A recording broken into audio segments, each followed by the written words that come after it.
bug, so I got a damn toothache I've been having trying to deal with. So I've been a little bit under the weather, but we're in here tonight. DJ disconnecting, so I don't know what's up. DJ disconnecting, but he should be coming back in a second.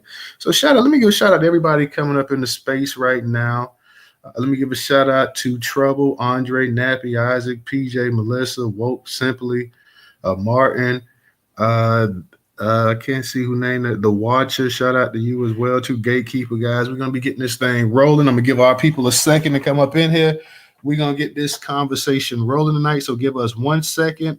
Because I definitely want to hear what everybody's got an opinion about the night space. That's for certain. So this should be good. We got 3 topics we're gonna cover as well, too. All right, let me bring you up here real quick, Woke.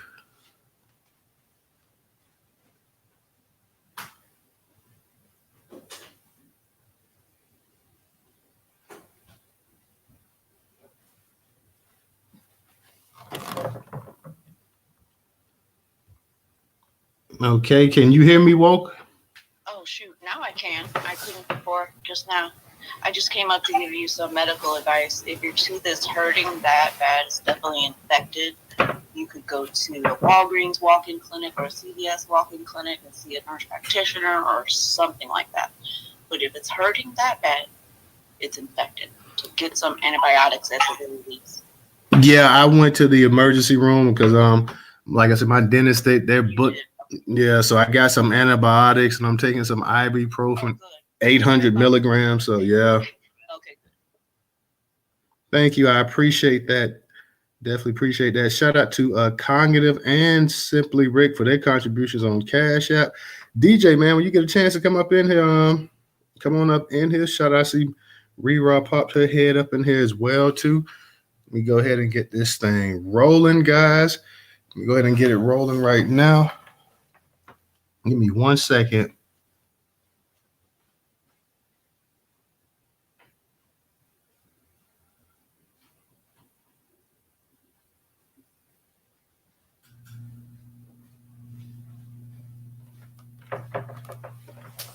If you guys know, oh, Congress, I thought I had approved you to speak. Let me get to your.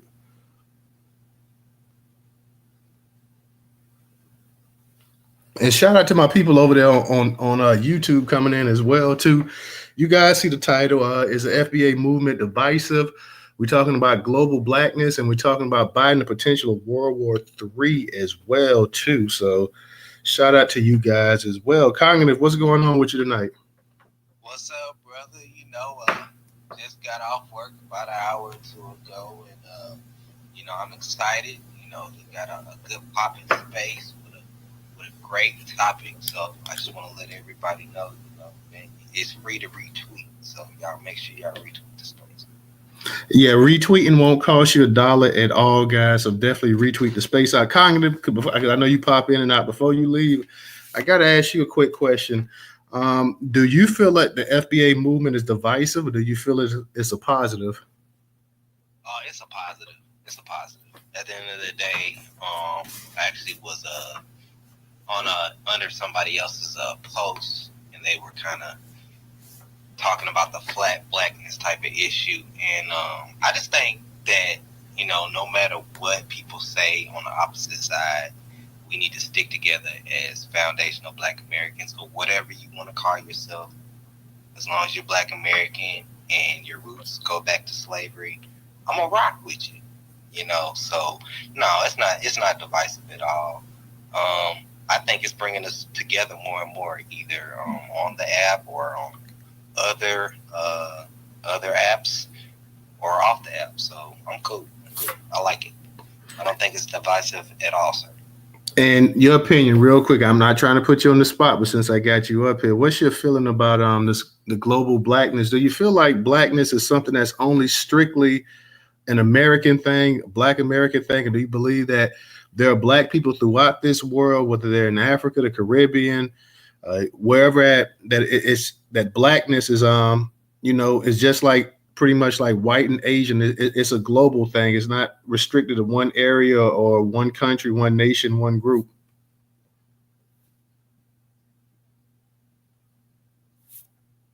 Oh, did you hear me, Cognitive? Are you still there? Yeah. I'm right here. I thought I unmuted. I'm gonna be honest with you. You know, black is a racial construct, and the more and more Black Americans start to realize that, start using that term, start pushing that, we'll be all right. To be honest, man. Now, at the end of the day, I get. You know, I have coworkers that are Africans. They, you know, I consider them black, but are they Black American? Or are they foundational Black American? Absolutely not. But at the end of the day, man, black is just a racial construct. And I'm glad people are starting to see that more and more. So, nah. Real talk. I appreciate that. Thank you. See, DJ's coming back up here. Let me see if I can get you up here in the co-host spot as well, too. I know you be coming and going. Shout out to Shannon and Val. I see you guys up here, too. I want to know what people think. We've had this topic before. We haven't had it. We have talked about before. A few months ago, we touched up on the ADOS. Was ADOS and Yvette Carnell still relevant? Then we came back last week and we were talking about ADOS and the possible tie. Was it a tie between ADOS and Yvette Carnell and the Democratic Party? So that space was last Thursday. We want to get people we want to know what people think about it with FBA as well too, because we see a lot of posts on here, and I know a lot of people are, you know, may have a foreign background, but then there's certain Black Americans that feel like, hey, you know, it's also, you know, maybe divisive. And a lot of Black Americans feel it's a positive and it's something that's needed because for far too long, too many people were able to come over here and join in without actually putting in any work. Nightfall says real quick, he says, yes, FBA is divisive, but it's a division that is no different than any other people within the diaspora that rep for Ghana, Nigeria, Dominican Republic, etc. So Nightfall is saying that, yeah, it's divisive, but it's just pretty much part of everything else that goes on in the world as well, too, that, hey, every group, those within the diaspora, whether, I guess, from the Caribbean, Africa as well, too, they all have their own division and their own separation. So if what's good for the goose is good for the gander as well, too. So shout out to Nightfall. Shout out to you, too, Charlie Shaw as well, too. Nightfall also said, go ahead. Oh, okay. I see Apaya up in here. Apaya, if you want to come on up here, Apaya, because you are, you know, I want to hear what you got to say as well, too. We got my girl, Miss Cleopatra, up here. Trevor, I sent you a speaker, but whenever you get a chance, if you want to speak tonight, I know sometimes your voice is not all there, but if you feel like speaking tonight or whatever, just let me know or whatever. But okay, we got Apaya up here. Miss Cleopatra, what's going on with you tonight? How you doing?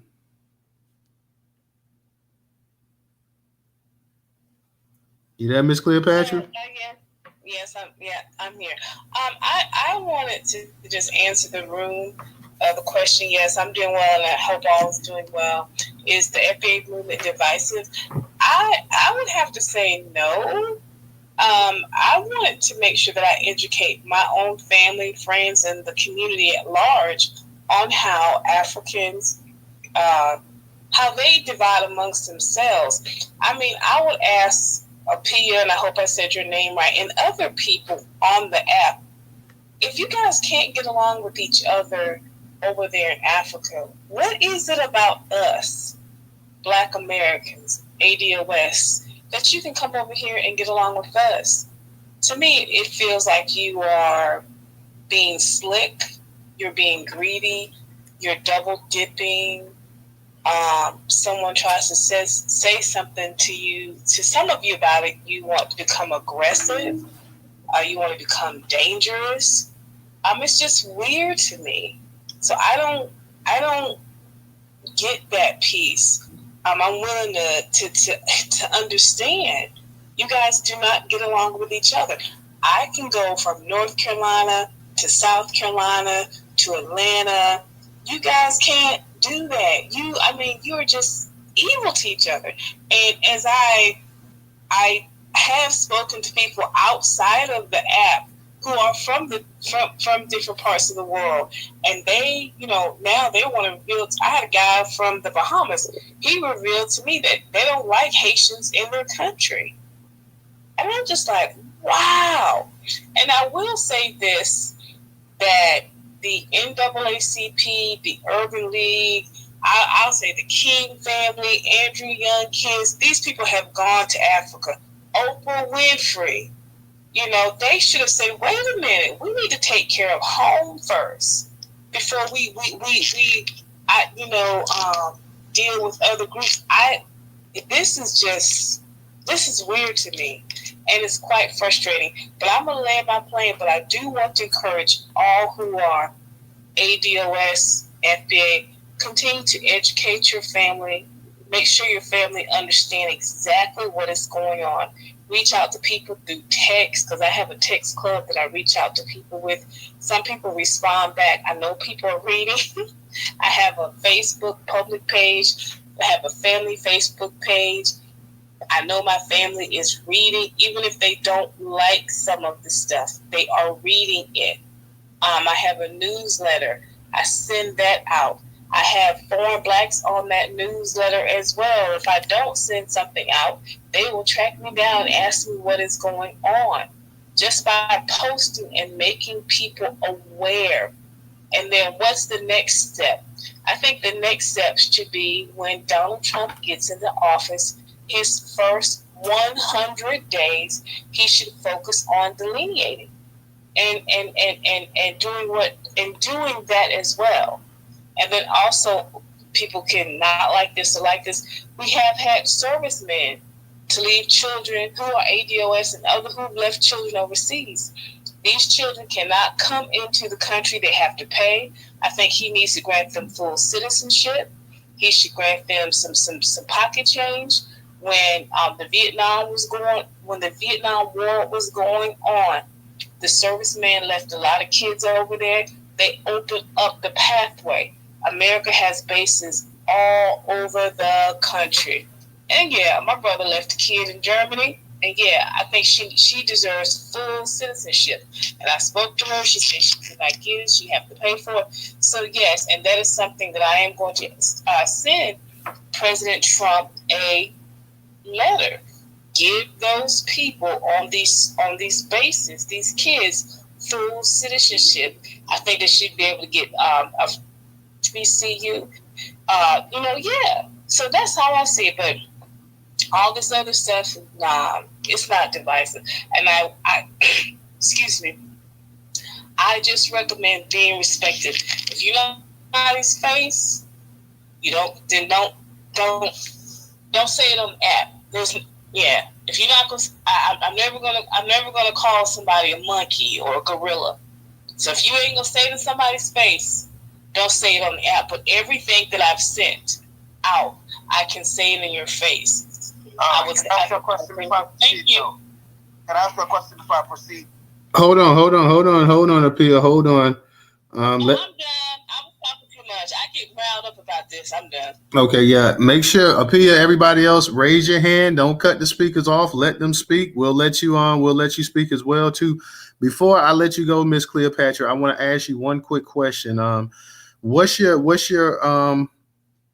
your thoughts on the global blackness in terms of do you consider other people outside of American chattel slavery to be black as well too? I just want to get your opinions and your thoughts on that as well too. Well, it's not what I consider, it's what they say. All of them say that they're not black. They get black when they come to America. This is what they say. This is what they say about themselves. Now, if I tell you, that XYZ is how I see myself, then what am I supposed to do? So no, I do not see them as black. I see them as Jamaican, as Haitians, that they are members of their tribe. And if you don't believe me, everybody on this app, just Google the town that you live in, the Nigerian Association, the Haitian Association, the Jamaican Association. It's all going to pop up. You don't have to trust. I want to make sure that I stress, don't trust nothing that I'm saying. Do your own research. So when you're dealing with your own family, you can explain to your family why you feel the way that you do. Because you could have a family member that could be involved with one of these people. I did have spoken to quite a few ADOS women, and they talked about how their husbands did not reveal a whole lot, of who they were. But little snippets came out, and I'm gonna land my plane right here. And we don't have the same experience. I, went to Mississippi. We've gone to Mississippi. Mississippi is nothing but water. If you are a Black American, you're gonna feel something when you go through Mississippi and Alabama. It's just impossible. You're gonna feel something. I met a girl who was married to some African Nigerian. She said, Miss Bell, I got sick going across those bridges in Mississippi because you will get sick to your stomach because you know who's at the bottom of them. It's us. Had another family member, when I drive through Alabama, I want to burn it down. He plays some old slave song when he's driving through it. So you know what time it is. No, there's no such thing as global blackness. Go on, get out of here, man. Have a good one. Thanks. I know I get riled up. Thank you. No problem. Thank you, Miss Cleopatra, and thank you to everybody up in the space, guys. Retweet the space out as well, too. Appear, you were up here. I was going to let you speak, but I want to go ahead and let her finish. I sent you back the invite. If you want to come up here and speak, we can hear your perspective on this as well, too. If you're good at staying in the listener section for now, that's cool as well, too. So we got Original up here. DJ, I know you had your hand up here. You want to go first before Original or what? 42, go ahead, you got it. Okay, Original, you. All right, 42. Newstoter, this issue here, see, I think what's going on, Newstoter, I caught some of what Miss Cleopatra was saying. These other people around the world, they have never really considered themselves to be Black. Now, let's not forget, Dr. John Carlos, our great scholar, athlete, and author, he was born in 1945. He attended high school with this guy named Dennis Dice. Dennis would tell him, I'm not Black, I'm Jamaican. But see, now all of a sudden, these other people with Black skin want to identify as being Black because we caught them saying all kind of pejorative things about us in 2020, and they let us know that they were not with us, they were not like us, and they basically did not want anything to do with us. But now that we have started delineating, now all of a sudden, they want to be Black again. Well, I'm not sorry. I don't have any animosity towards any of these people, but I don't trust them. Because now, I think what happened, Newstoter, once California made reparations lineage based, then all of a sudden, because a lot of them were saying, you niggas ain't gonna get nothing and da-da-da-da-da, whatever. And so then when they made it lineage based, then they said, oh, we forgot they know how to move like that. Now all of a sudden, they want to come back into our fold. Well, I'm not sorry, because you have had this hate against us for quite some time.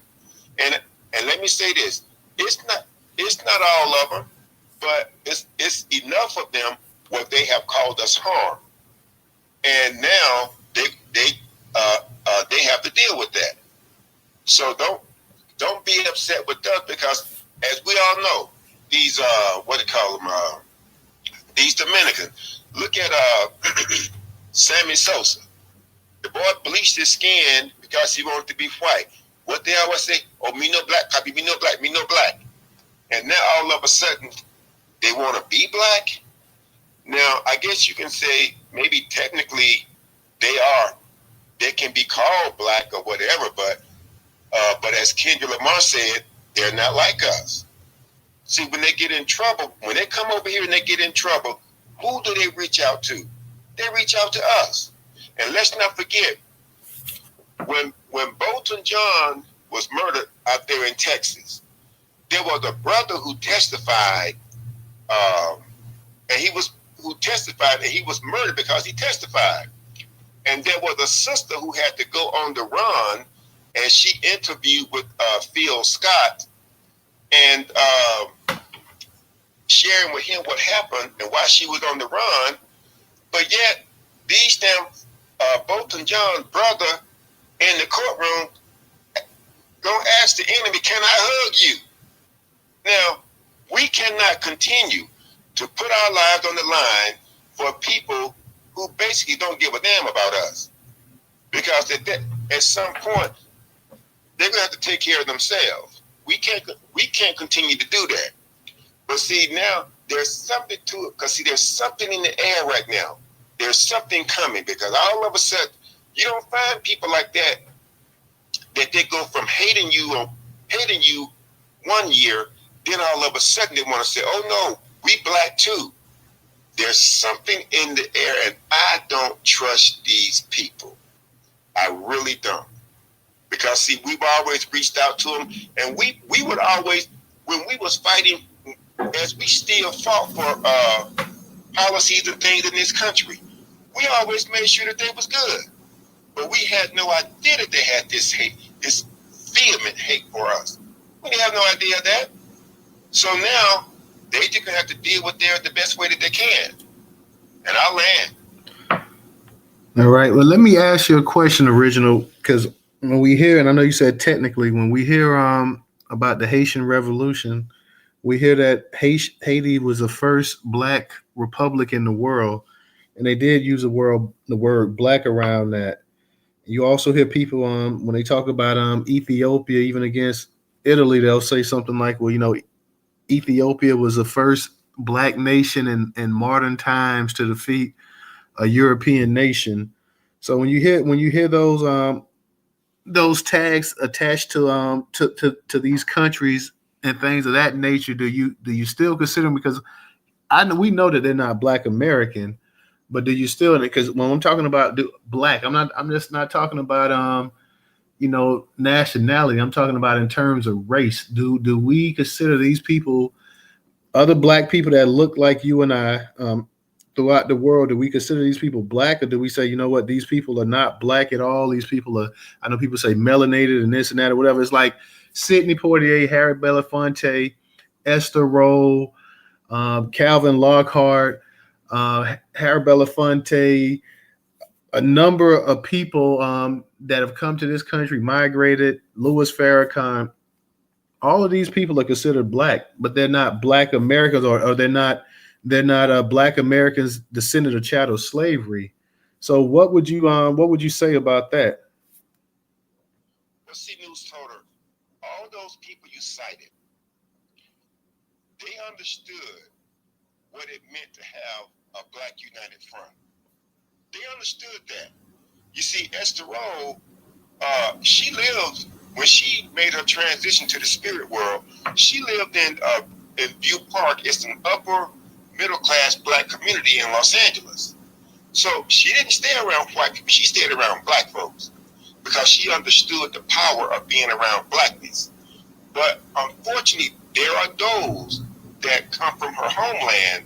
They want, for whatever reason, they don't want to identify as black because of all the pejorative things this country and the world have projected to them about us. But like I said earlier, we always included them when we would fight for, whatever resources or whatever. We always made sure that they was good. But see, like Miss Cleopatra said, you look it up.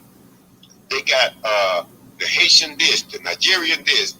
I saw something some time ago whereby it was a scholarship in some parts of, it might have been in Newark or somewhere in New Jersey, but it was a scholarship for Caribbeans only. See, we've never excluded them from anything that we obtained for ourselves. We always made sure that they was good, but they don't do that to us. So you can say that they're black, but they're not like us black. See, I would consider Esther Rolle and Calvin Lockhart and a number of those other people you mentioned, I would consider them to be like us black, because they understood the power of together. But they don't. You heard some of the conversation that was going on during COVID when they started expressing their vitriol for us, and when we snapped back on them, all of a sudden they started calling us divisive and xenophobic. But that's who they are. And see, the other part of it is this: I didn't hear any Pan-Africans. I didn't hear. You rarely would hear any of their people to call them out and say that they was wrong. But the Pan-Africans and the other, they would always come after us and saying that we was wrong because of the way we responded to them. But yes, their skin is black. They look like us. They would be considered black by the law, just like when Tiger Woods had that accident and he was arrested, and he called himself Cavalasia. And when the police report just said he was basic black, see, there's something where these people allow their minds to be permeated by white people, and they think there's something wrong with being black. See, I've never wanted to be anything else other than black. When I was in the 3rd grade, one of my classmates told me that when I die, I would come back as a white person. It scared the hell out of me. I was praying. My mother knew something was wrong. It scared me so bad, I didn't tell my mother, because I did not want to be white. But these people feel like the closer that they get to whiteness, the better off they are. And they will do anything to undermine us to get close to that whiteness. So I guess they can say that they're black, but I'll just say it like this: they're not American black. See, I would consider Esther Rolle, Calvin Lockhart, even Minister Farrakhan, I would consider them to be American black because of what they have done and did over the years. But these other people, they don't have that same affinity for us. They see us as an enemy or a competing tribe, and that they have to get us out of the way. They believe, they call us spoiled and pampered and this, that, and whatever, but they want those same benefits that we have, you see. And so this is an issue. I don't mind having a conversation, but they need to come clean with their vitriol for us, because we didn't have that for them, and it only came to the surface when they got caught in these social media spaces during COVID. That's how all this became an issue. Because if it hadn't been for that, we'd have still just been going along thinking that these people are friends, and they're not. So I can't try to befriend someone that has vitriol for me, and then they'll stab me in the heart and the back at the same time and think nothing of it. So I hope did that kind of answer your question? Yeah, that did. I appreciate it, Original. Thank you. I'm going to go ahead and give a shout out real quick to Russell, and I want to give a shout out to Chosen 619. Chosen 619 has a super chat question. It says, what's wrong with FBA's looking out for ourselves? Thank you, Chosen 619. Let me get to Ben Israel. Smooth, I see you up here. I got you as well, too. I see my girl Rella down there. Reverend Tim, what's up? I see Black Majority State, Major, Nita. What's up, guys? All of you up in the space tonight. I see my boy Nightfall and Crimson Tide, Abdul, all of them over there on the YouTube channel. And I believe Nightfall says something. He says, speaking of Botham John, his family took the money they collected and created a scholarship just for their people, even though their people did nothing to help them.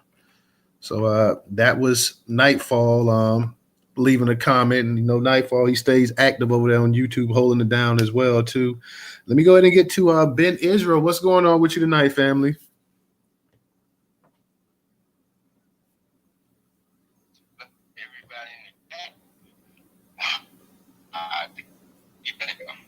Oh, your phone. Can you hear me, Ben? Because you breaking up.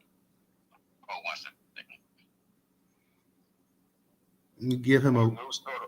Yeah. I heard that about both of John family too. Yeah, I know his family got broke off a lot of money, that settlement. I don't know exactly. Somebody must have their mic open. Anybody got their mic open, close it real quick because I'm hearing feedback. Is that you? Yama must have disconnected. We'll get him right back up here. Let me go ahead and get the Smooth while we wait for Yarmer to come back up here. Go ahead, Smooth. You got it. Yeah, man. Shout out to Space. Shout out to Tony, DJ. Hey, Smooth, you're really, really low. You got earbuds in? Yeah, you got your earbuds in? I'm gonna drop and come back up. Okay. Yeah, anybody, if you got earbuds in, please take your earbuds out because it's very hard to hear you guys. So if anybody has their earbuds in or you're on the headset, anything like that, please take it off. Turn your phone up as loud as possible so we can hear you. And more important, so the people on YouTube can hear you, because a lot of our people on YouTube, they have a hard time. And I tell them it's nothing that I can do about the space itself. It's people's phones. So it's nothing I can do to control that volume. Go ahead, Smooth.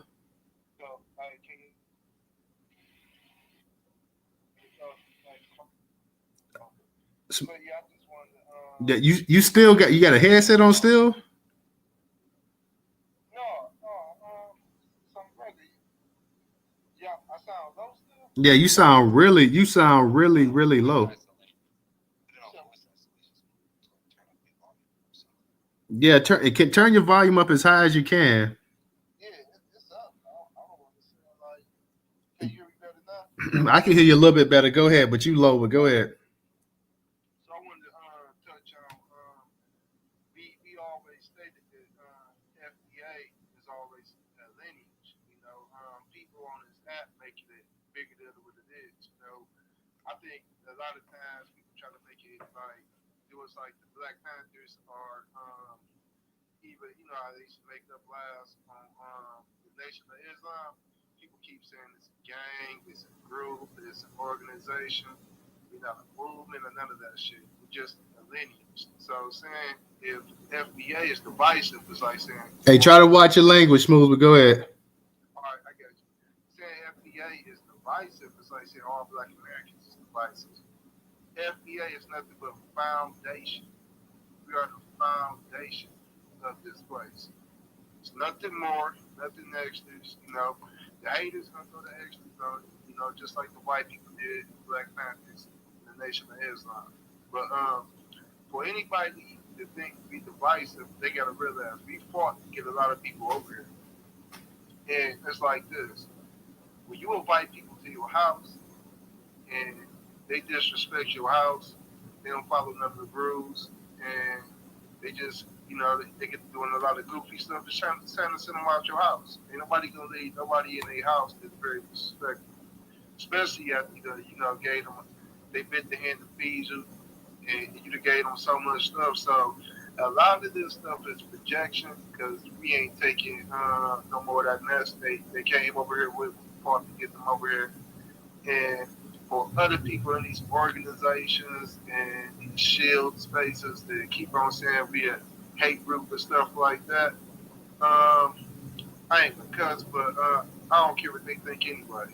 Because more likely they probably get paid to hate, and they some coon or some tether just over there hating anyway. And I land there. All right, thank you. Night, Chosen 619 has a couple super chats, so I'm gonna go ahead and read them. First one, he says, "It's harassment. Continental Africans don't even work together over there." Then he came back and said, "Brazil has the highest concentration of blacks inside of Africa, but Africans don't harass them. This is a scam." So he's basically saying that Brazil has the highest concentration of I guess people of African heritage, but the Brazilians are not harassed, I guess. So shout out to Chosen 619. Yama, are you up here? I want to hear how your sound is. Can you hear me? Oh yeah, I can hear you. Can you hear me good? Yeah, loud and clear. Go ahead, you got it. Okay. To piggyback what Miss Cleopatra Bell said earlier, I'm from Georgia. I just drove to Phoenix. I've been here for probably 3 weeks now. I'm out here working. When I came across that Mississippi River, every time I come across there, I look at that bridge and I look at that water. And I said, my people down there, and when the Ozark come back, they're going to walk up out of there, and it's going to be something today.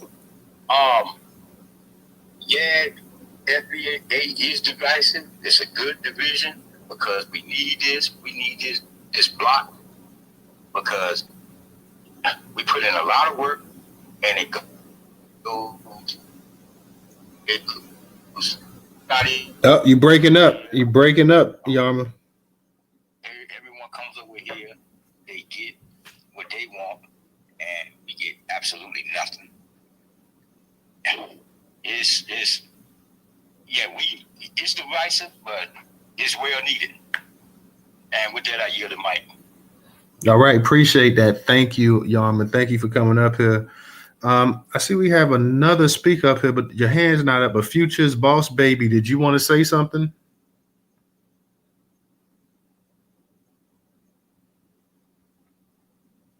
Future Boss Baby, did you want to say something while you're up here? Okay, I say it again. I can barely hear you. You got a headset on?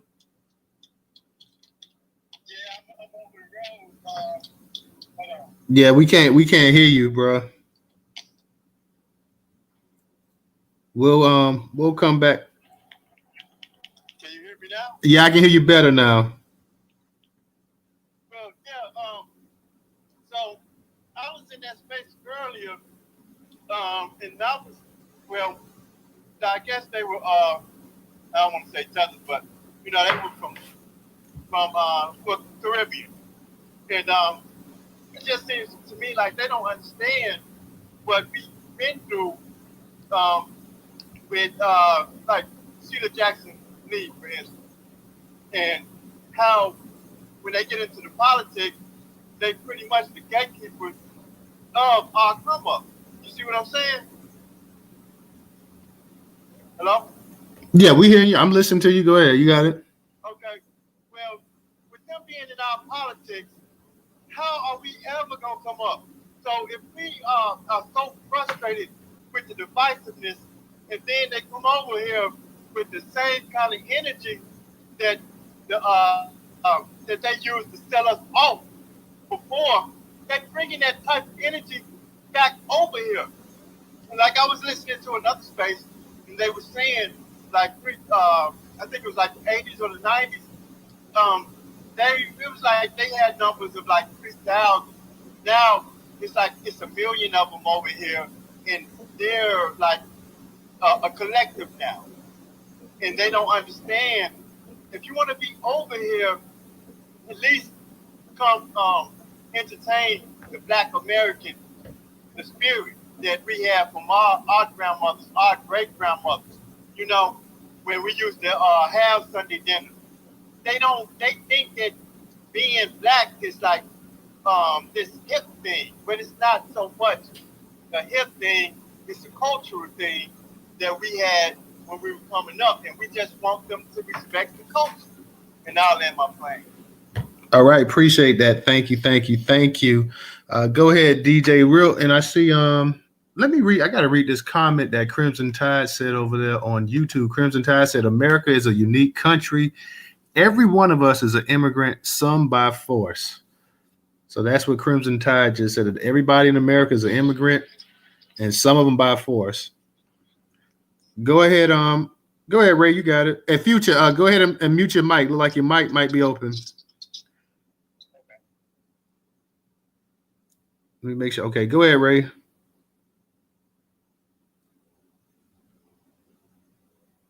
You there, Ray? I don't know if Ray's in the Matrix. Hey, Ray, are you there? Yeah, I can hear you now. Yeah, I can hear you. Yeah, I'm sorry, I got lost in the matrix for a second there.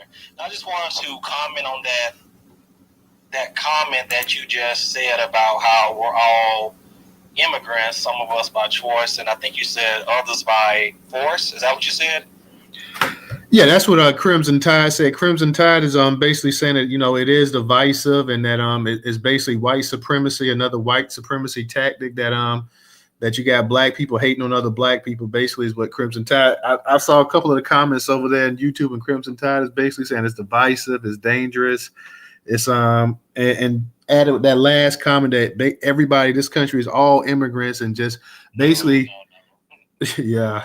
Black people in America did not leave Africa to come and search for a better life. We didn't ask to come to America at all, if we're just going to be honest. And yes, there were some of us over here, with the Native Americans, etc.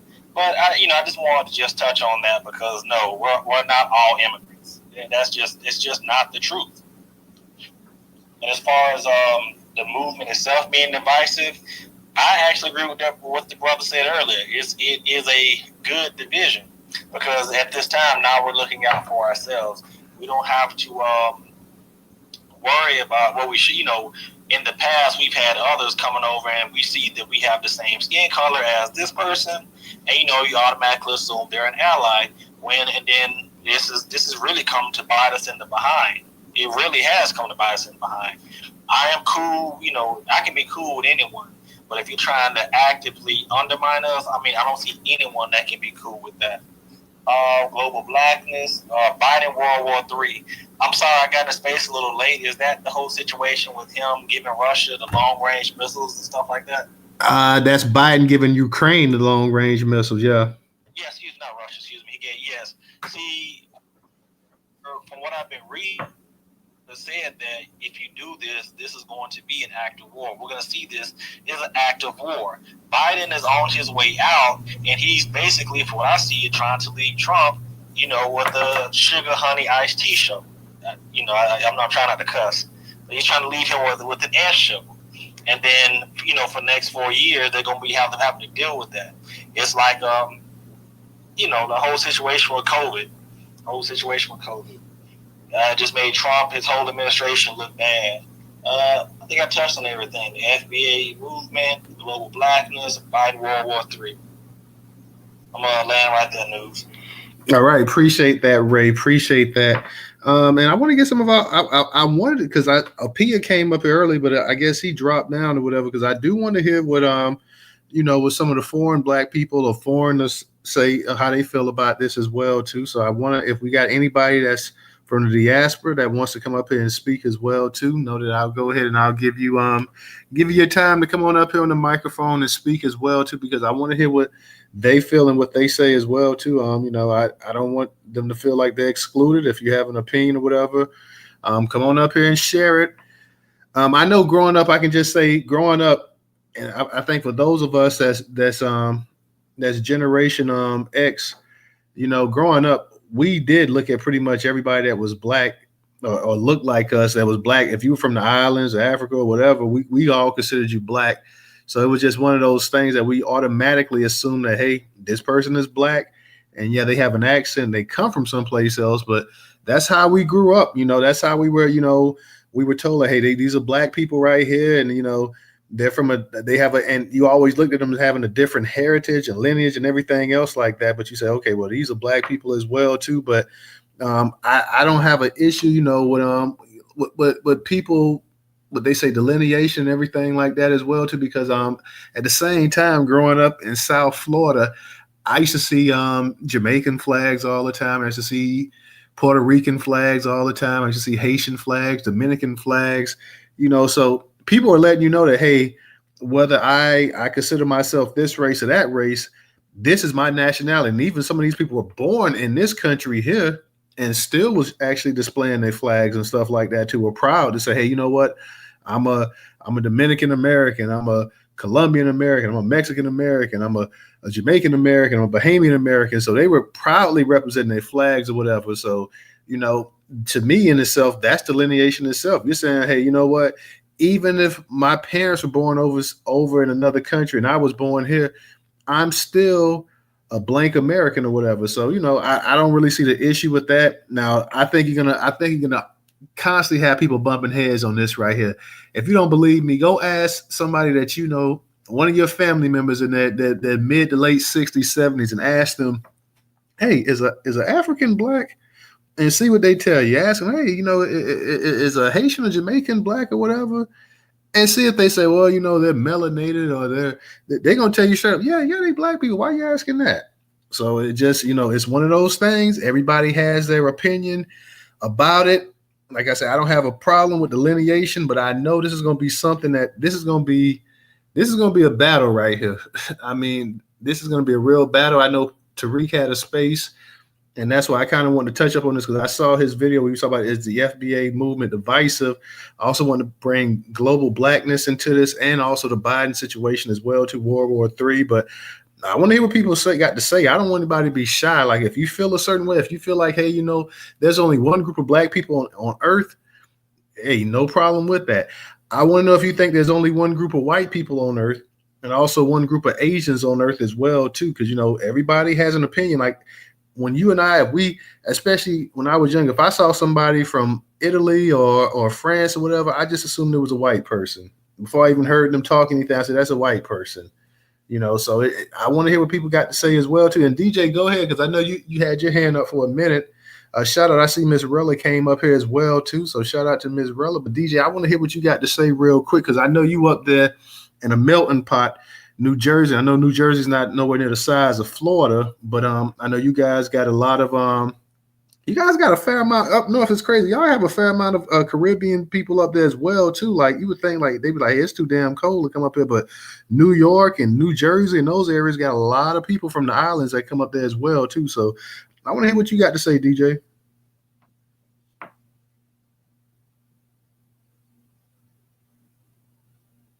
Is DJ? I know DJ there. I just saw him put the smile emoji up. Unless he's in the Matrix. Okay, DJ, if you're in the Matrix and you need me to drop you, let me know. I may have to drop DJ. Okay, I'll drop you down. Yeah, I think he's caught up in the Matrix, so nope. Let me drop you down real quick. We'll bring you back up. Go ahead, Rella. How you doing tonight? Hey, Newstoter. Hey, everybody. Shout out to the space. Is the FBA movement divisive? Global Blackness, Biden World War III. I don't think the FBA movement is divisive. Just like I don't think Black Americans in the communication of delineation is divisive. I think it's very constructive to recognize and identify ourselves in our own history as we position ourselves, or however you want to identify historically. People have a problem with Negro, and it's all relative. I don't think that it's a divisive conversation. I think it is each of the terms and how and when they were constructed, why they were constructed. I think we've always been a people uniquely able to identify ourselves creatively and how we want it to be identified. Is there documentation, too, that was ever missing in our lexicon and education growing up for us to embrace? Probably so, yes. Soul culture was always, sampled and used, but also denied as an American culture. In which we bear proudly. I don't see how someone would say that's divisive. And it's weird when you hear people coming from other countries into the United States saying that we're divisive, but they're coming into our country. We can't do that in reverse. I can't go to Jamaica or the UK or some other nation and then tell them that their upbringing, how they identify themselves is divisive to me. I think that's very, that's just, it's a sickness. Shout out to Jubilee and Nettie. They were talking about, menticide, and I think that's a form of menticide, where people who want to take on the ideology and paint it as their own while telling us that, no, we are not who we are, and benefit off of our essence so that they are, receiving an economic base for them to thrive in our country, because it is set up for us to be, not even to receive the basics. Biden World War III, people need to pay attention to the moves that the Democratic president and people around him are willing to do, because under Section 47 U.S. Code 606, the war powers of the president, if a war breaks out, he does not have to transfer power over to the incumbent president. I believe that might be the code. He can actually stay in power until the war ends and then transfer power. There's a lot that could mean and could happen, and I need people to really look into that. White people, Europeans, and the like, they're having internal wars. And I say white people loosely because they also have a collective of ethnic groups or cultures that are not all the same, and they're having internal wars. And we have to be wary to protect ourselves so that we are not caught up in their internal war that they've been always having to try to transfer power amongst each other. And then to the person on YouTube who made the comment that says that we're all immigrants, you can't be an immigrant born in a nation with over 6, 7, or 12 generations of family. That's not, no. Can I have a lineage story? Yes. But you cannot continuously use the term "we are all immigrants" when we didn't need visas to be in our country. We didn't need, as a matter of fact, we probably wouldn't have needed the birthright citizenship because we were all born on the soil here. Birthright citizenship was so that white immigrants who were in control of power in government decided that, oh, well, we're going to make sure we identify who are the founding nation men over here. So if we really want to really talk about immigration, I always say legal and illegal immigration harms American descendants, no matter how you cut it, because there's always going to be this denying of history and the structure of history in our country. And people coming in and out of our country are always going to want to deny the history of this United States. And that's a problem. And so I'll end there. Thank you, Newstoter, for allowing me to speak, allowing me to have a voice here, and the conversation, keeping the conversation going. Peace to you, brother. Thank you, Miss Rella. Real quick, I see Chosen 619 has another super chat. He says some of these groups got multiple identities, but are somehow mad at us for adopting an identity that excludes them is pathetic. So this was the words from Chosen 619. I got Original up here co-hosting with me now. DJ I think he was having some issues with X, so he was having some technical issues with X. So hopefully DJ will come back up in here if he gets a chance. I see we got Talent up in here. So Talent, what's going on with you tonight? Hey, peace and love, man. Peace and love. Shout out to you. Shout out to Original, Rella, everybody else in the space. Man, there's been a lot going on in the last couple of weeks when it comes to just the election. You know, how we looking moving forward, and including, you know, some of this, I guess, re-emerging conversations around blackness, right? I think it started a couple of weeks ago with the information from ADOS's website that says Black Americans with immigrant backgrounds. That was a signal to, hey, you know, y'all giving that Black American or that Black term to non-descendants. Then most recently with the clip with Tariq and the global blackness, or we the only black people, and Taylor, what's your opinion on that? I want to get what's your opinion? I know you up in the New York area as well too. So what's your opinion on that?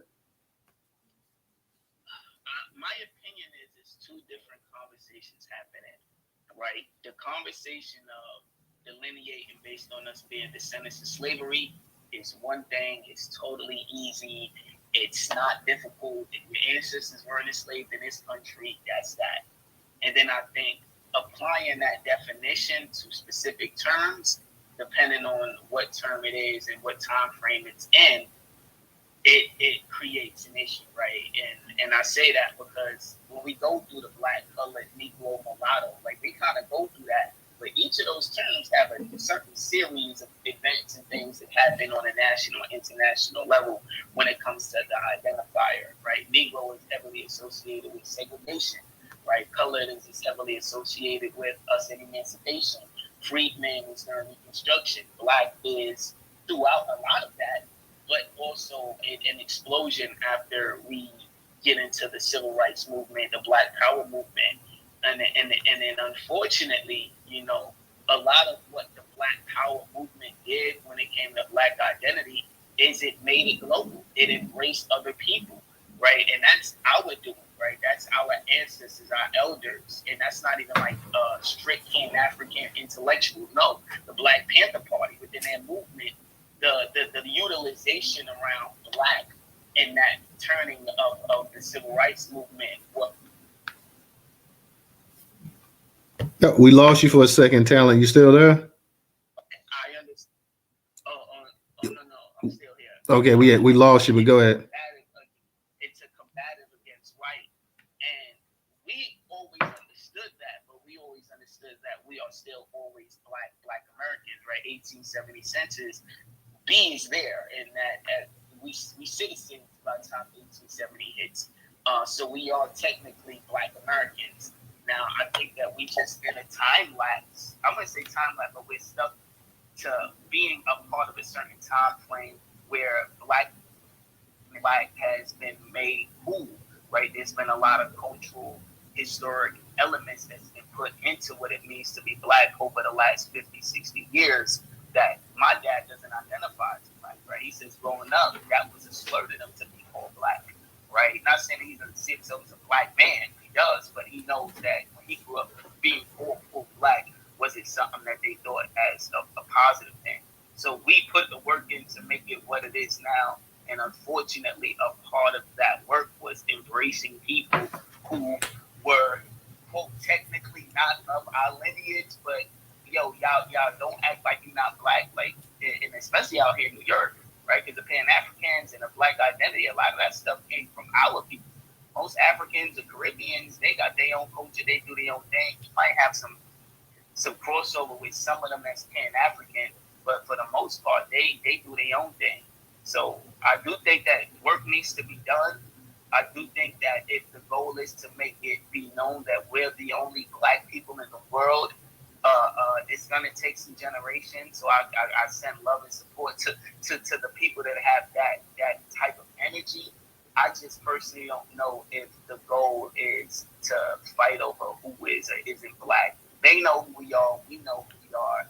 And our fight right now is with the federal government to get the designation that we need on the books and then allow that to empower furthering the work that we need to do when it comes to who can and cannot speak to us. But if the federal government ain't even acknowledging us as a specific people, then people gonna come here and operate under that system and find a way to use Blackness for their advantage. And then when we call them out, we get the shit we been getting over the last 4 years. So do I think it's beneficial that we gatekeep? Yes. Do I think it's possible to gatekeep the term Black?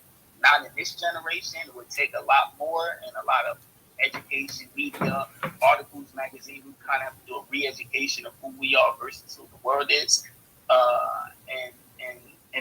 And I don't think it's divisive. I think being divisive is people who are not allowing us to have our specific identity, for people who know how we were classified in this country, for people that have a different way they can classify or identify themselves, but they still want to connect to Blackness. So I consider some of that our part with our inclusive culture, but I do believe it's work that can be done over a few generations if the goal is to make sure when you say Black, it's specifically just discussing the descendants of slaves.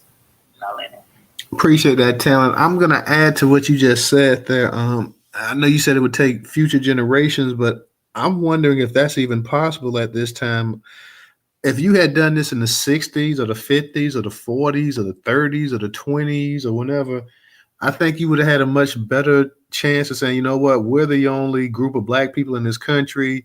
especially during the civil rights movement, you say, you know what, we want to be classified as the only black people in this country. I think that would have been an easier sell at that time back in the 60s. I don't know. You know, I know you said future generations, but just the way the world is set up, I don't really know, because it has become such a global phenomenon being black and everything else. I just don't realistically know if that's possible. I mean, I think if you were to take a poll right now in this country and you ask black people, are black Americans the only black people? And this is just strictly, and I'm talking about strictly black Americans, those that's actual descendants of chattel slavery in this country. No other, not anybody with a black immigrant background, anything, just black Americans. You say, are black Americans the only group of black people in this country? I think overwhelmingly, are black Americans the only group of black people in the world? I think overwhelmingly these same black people that are descendants of chattel slavery will say no. They'll say there's black people all over the world, because that's what we've been raised on. That's what we've been told from the time, we always were proud of being black. You know, my parents always, raised us on being proud of being black and the black struggle.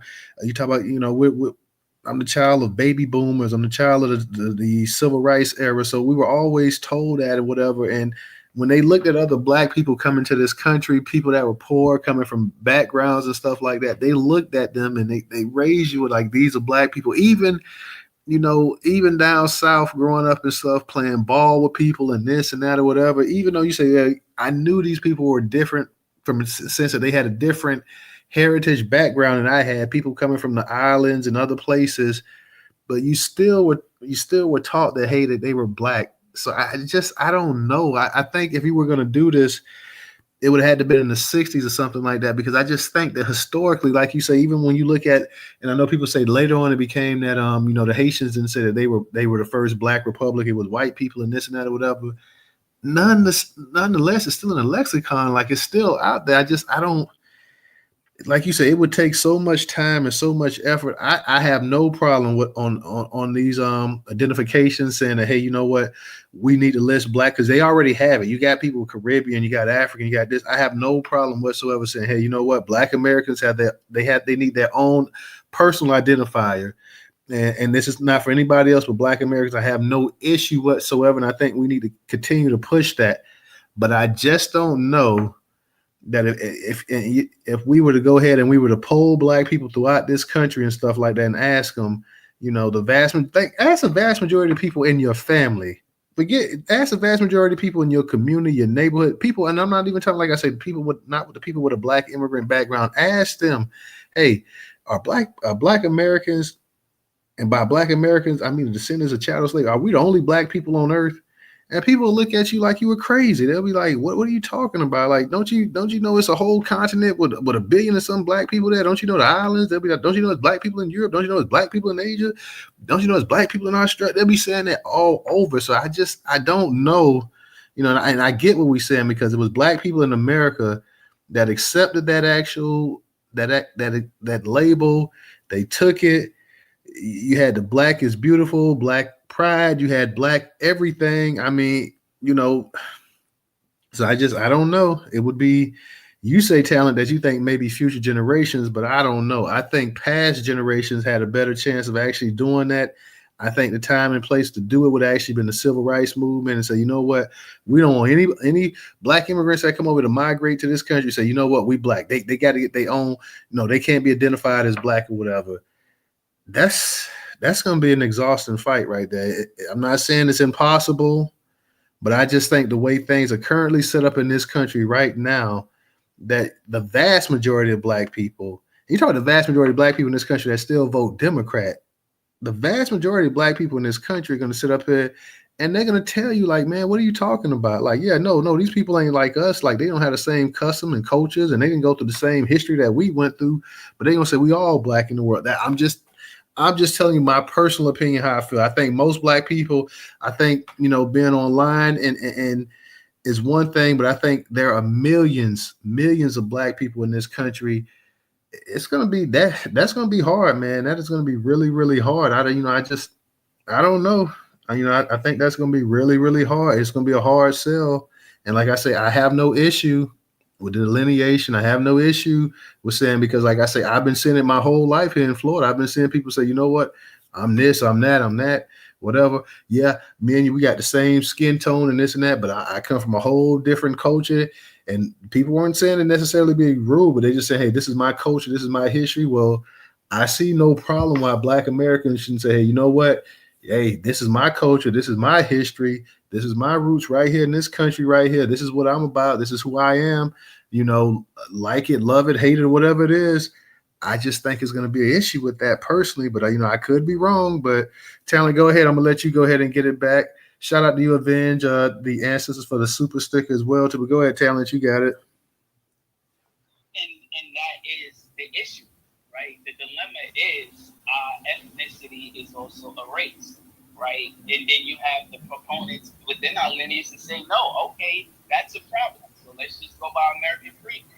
Oh, wait, that's a problem. Let's just go by American Negro. Oh, wait, this Black thing is a problem. Let's become foundational Black Americans. Oh, we see what's happening. Let's become ADOS. And all the terms that have been created are not because of Black. They know we Black, but they've conflated Black to include everybody else. So we've all been fighting over terms to kind of define what it means to be a descendant of slaves, not necessarily what it means to be Black, because we're not arguing if we're Black or not. We're arguing what are the definitions and how these things being interpreted when it comes to the apparatus that exists around us, from the media to politics, right? So if somebody commits a crime and they call the Black man such and such, or a Black woman, that flag comes back to us because we've had to do the heavy lifting of what it means to be Black. So I understand the argument. I get it, and I understand it totally. Like when Donald Trump says, she says she's Black now, I thought she was Indian.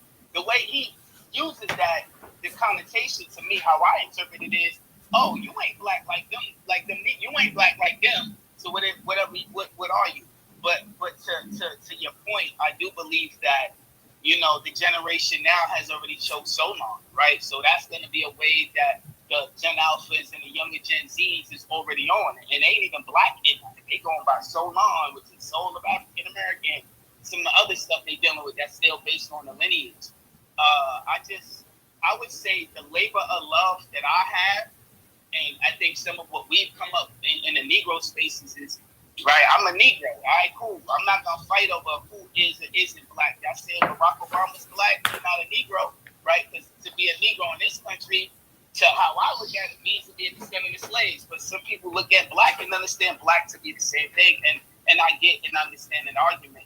It's just unfortunately that Blackness and the antithesis of fighting against quote global white supremacy has made Black an identity that everybody can attach themselves to because they're an oppressed people, and that's due to our impact. So that's like that's a good thing that became a bad problem, because when people come to this country, they misappropriate themselves to speak for us and or to get in our way based on the guise of Blackness. Now, I do see that there's an issue, but I don't know if fighting over the term Black against the world would be more effective than we getting federal designation that we're descendants of slaves, and we can throw whatever term in the air we want to, because it still all comes back to us. And I'll end there. Real talk. And I saw Crimson Tide said that something about. But let me read about two things can be true. You can be Black and your grandma from Africa. FBA's great grandma came from Africa too. Now, I can't speak about anybody else in this space, but my great grandma didn't come from Africa. I mean, and that's no disrespect. I do have African lineage and ancestry, and I've never denied that. You know, Africa is the birthplace of humanity, so I've never denied that. But I know for a fact my great grandma did not come from Africa. I mean, that's no disrespect to anybody in the space whose great grandma may have come from Africa, but I know mine didn't. So we can't just sit up here and say that that's true when that's totally not true in a lot of people's cases and stuff like that. So I mean, no, that's not true. That might be true for a number of people in the space.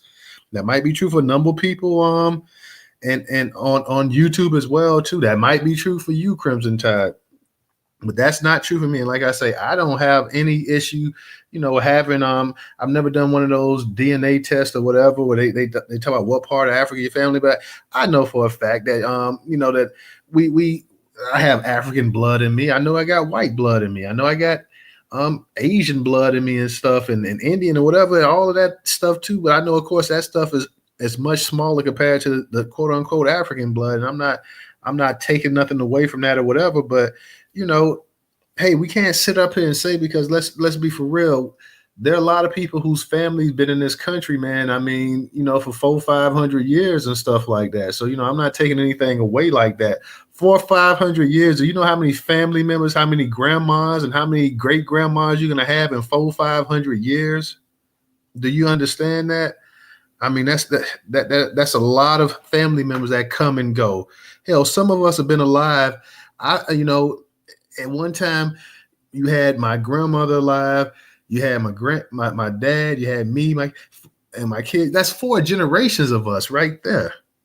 So if you're talking about just 4 generations and all of us, and you got somebody from the late 80s to kids that's 11, 12 years of age, do you know 400-500? Do you know even 200 years ago how many grandparents have come and gone since then?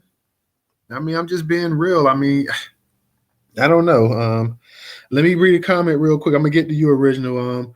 Leandro says FBA is divisive, whereas ADLs is more descriptive in how we different from other Black people from the diaspora without saying xenophobic things about them. So that's what Leandro said.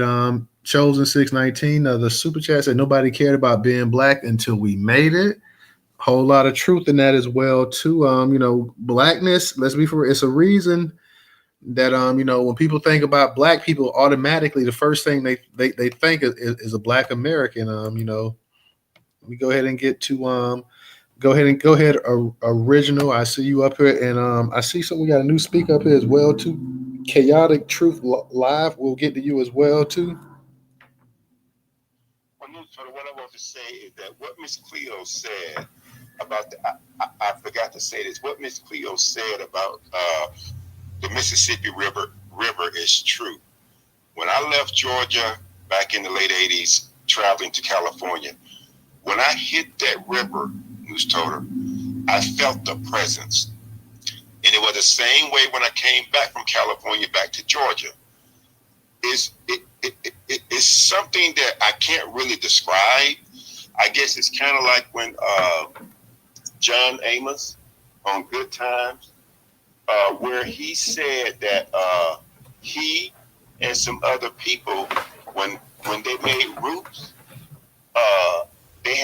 some of them had breakdowns because their ancestral spirit was strong, and it just overcame them, and they just broke down on the set. And so, and see, Newstoter, we, in my opinion, see, again, they still love to call up divisive and this, that, and whatever when it's them. News, from what I understand, when people went back to Ghana and what's the other one? But it's not Sierra Leone, but what's Dakar, Senegal. And when they went to some of those enslaved dungeons, the people said that they felt that just something came over them. And see, they see the Ghanaians and the others, they just see this as a tourist attraction, a money-making venture for them. But when we go through it, there is a special, it's a spirit that we have, and that we feel the presence of those people that went through that. And let's see, and Newstoter, what's her name? Diane Reeves. What's that song? They call it the grandma song. When she said there was 4 generations of love on her face. See, we understand, we have that connection. I think we have a connection, and they may have some sort of connection that we don't have, but I want them to stop calling us, divisive, and this, that, and because that is not true because, you know, Newstoter, it was several years ago, a Nigerian won one of these MMF fighting championships, right? And so some black folks were saying, oh, cool, a black man won. They were quick to tell black folks, he is not black. He is Nigerian. See, when we're trying to be inclusive, you know, and bring them aboard, they let us know that we are not like them and we're not included with them. See, that divisiveness is them. That's them projecting their hate onto us. That's what that is. It ain't us. Because we've always seen them as being a part of us. But we had no idea that they had this hate for us.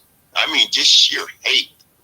You know, so I think they need to understand that because they know that once we get our minds made up and we start moving, we don't stop until we get what we're aiming at.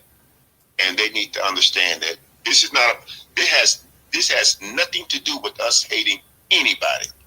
I mean anybody, because every time we turn around, it's them. Remember when Jesse Smollett got caught in Chicago?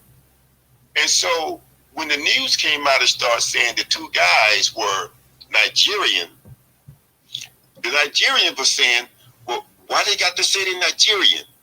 See, when they do some jacked up stuff, because it came out, all three of them were having like all kind of assorted sex with each other. See, when they do some jacked up stuff, all of a sudden they want to be basic black. But when they do some positive stuff, like when the guy won the MMF championship, all of a sudden they ain't black. They're Nigerian or whatever. And that's what they don't want to accept. That's what the Pan-Africans don't want to understand. They just want to continue to try to call us divisive and separatists and this, that, and whatever. No, it is not us. It is them. And they need to understand that. And I'll land and let someone else come up. All right. Appreciate that, Original. Let me go ahead and get to Stephanie Chaotic. If you want to speak, just raise your hand. I can come to you and get to you. I know you're up in the speaker section. Anybody else that wants to come up here and speak as well, too, guys, feel free. Come on up here. We ain't gonna keep the space going too long, but we want to go ahead and get those in that want to speak. Yeah, I'm here. Thank you guys so much for letting me come up. I just came into the chat and I do have a few questions. One of the questions is, I like the whole FBA movement, the Foundational Black American movement, but I have something that has always been on my mind. Do you guys think that we are, this whole thing with Majara, right, with Tariq, right? You know, I don't know if you guys know who Tariq Rashid is, but he's, it's almost like we're worshiping, or we are promoting the worship of ghosts, or to me it's idolatry. And I've always thought that even as a kid, when they said worship or not worship, but, you know, remember the ancestors, honor the ancestors. But can you guys explain to me in the audience about Majara? I mean, I don't really, to be honest, Chaotic. I'll be honest, Chaotic. I don't really know what Majara has to do with the conversation tonight. I've heard it before, but you know, I'm not. I've heard Tariq in some of his podcasts speak about the Majara spirit and stuff like that. But you know, I don't know much about it or whatever, so I can't really comment. I can't really comment on it. But besides the Majara, is it? I mean, just a discussion tonight. Do you have something you want to focus on that? Yeah. Well, I just literally got here 5 minutes ago, but I can read the title. Definitely World War III. We are not on the cusp of any World War III. This is all political jockeying. The whole Netanyahu, being indicted by the International Criminal Court. I mean, let's be honest. The ICC has no weight over any European nations and a lot of high-profile Middle Eastern nations. Let's be honest about it. It's really there to regulate African countries, to be honest with you. Chaotic, can I ask you a question? Are you a Black American? Are you an immigrant or? I am a foundational Black American, sir. Yes. Okay. I'm a foundational Black American of freedmen descent. My ancestors were actually my ancestors were freedmen and freed women. Before do you trace your lineage back? 17 something. I can't remember. But what's going on, guys? Okay, I just wanted to because like I say, I know the majority, I've heard, like I say, I haven't I don't know much about it, to be honest. So if I come across ignorant about it, but that's something that you probably would need to go ahead and speak to Tariq about because I don't really know much about it. So I have to be honest about that as well too. So but that's something. But just in terms of let me ask you a question. Do you feel the FBA movement is divisive, and what's your thoughts on global blackness? I'm sorry, what was that? Can you please mute Jemima, please? I didn't know. I'm sorry. Don't call the sister Aunt Jemima now. I didn't hear what she even said. So but I'll go ahead. Love, I'm gonna get because I got Stephanie. Dude's a troll. He's a tether. He's a tether. He's African. I'm not a troll. He already admitted this. I'm not a He's a sir. tether. I thought that you were talking. Why is Okay, if he is a troll or whatever, we'll go ahead and we'll take care of him. Everybody, stay on your microphone because I want to see what he's got to say as the host. That's why I'm asking specific questions. So we got it.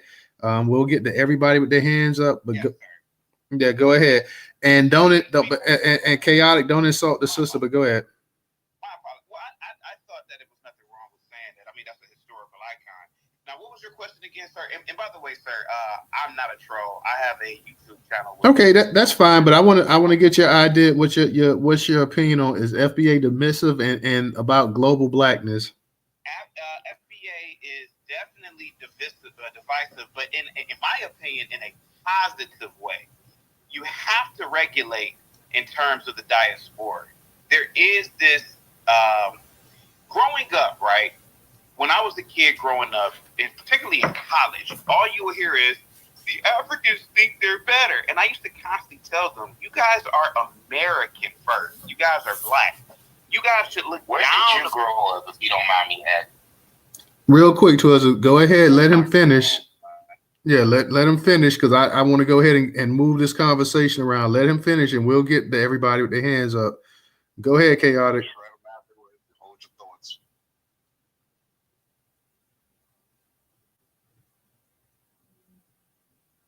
Go ahead, chaotic. Well, thank you so much, Newstoter. It's so hard with low impulse control blacks. But growing up, especially in college, I used to tell people, you are superior to the African. You are superior to the Caribbean.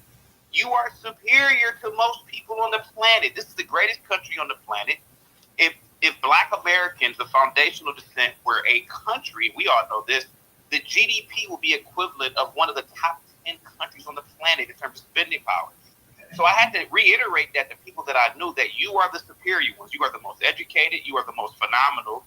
Nobody knows any Caribbeans. Nobody knows any Africans, to be honest with you. And let's be honest, there are no Burkina or Burkinabe astronauts. So it's divisive in a good way. It's in my opinion, it's the first stage in regulating who's the boss. And let's be honest with you, Americans are the boss. Period, point blank. And so it's a constant reminder. When you come to America, you become an American. You become an American black. It's particularly with the foundational Black Americans. For these Africans, when you come over here, you better bow down because the Black American is superior. You embrace the Black American culture. Period, point blank. So in my opinion, this is sorry, go ahead. Okay, real quick, I want to get to about your global blackness. What you feel about global blackness? Global blackness? Well, that's nonsense, sir.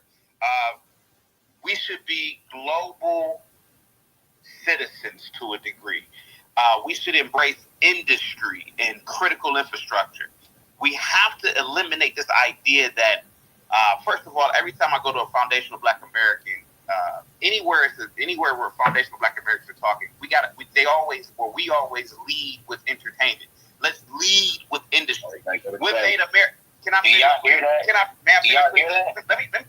We trying to Twizzle. I'm trying to go ahead and let the person finish up speaking, so I can go ahead and let everybody else speak. I'm listen. Gotta have good impulse control, sir.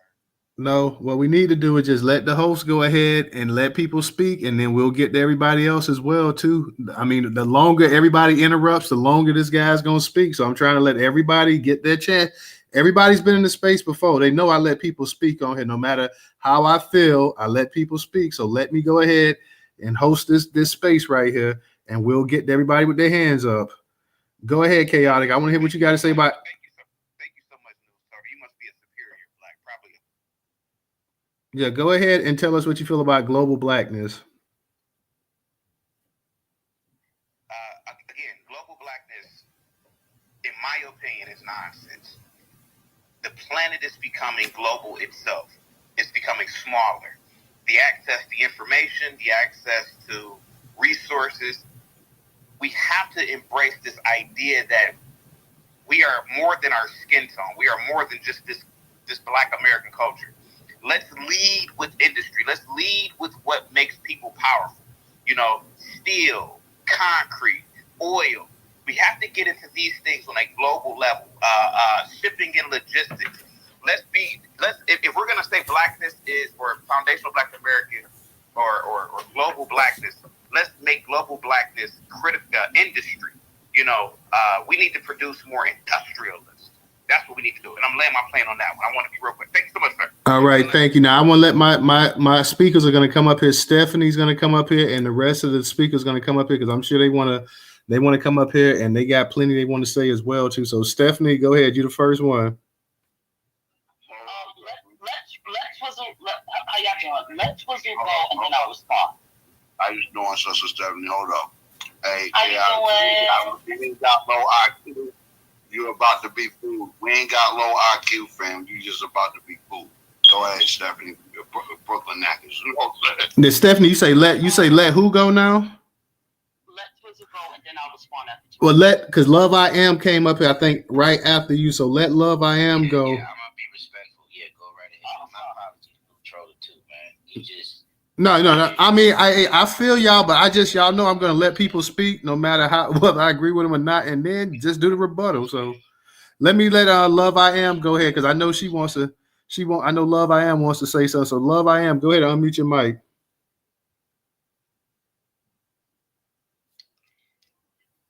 Yeah, this guy is African, and he actually showcases what we're gonna be dealing with truly. I didn't realize that there would be people who would literally be willing to say they were us after being asked the question of ethnicity.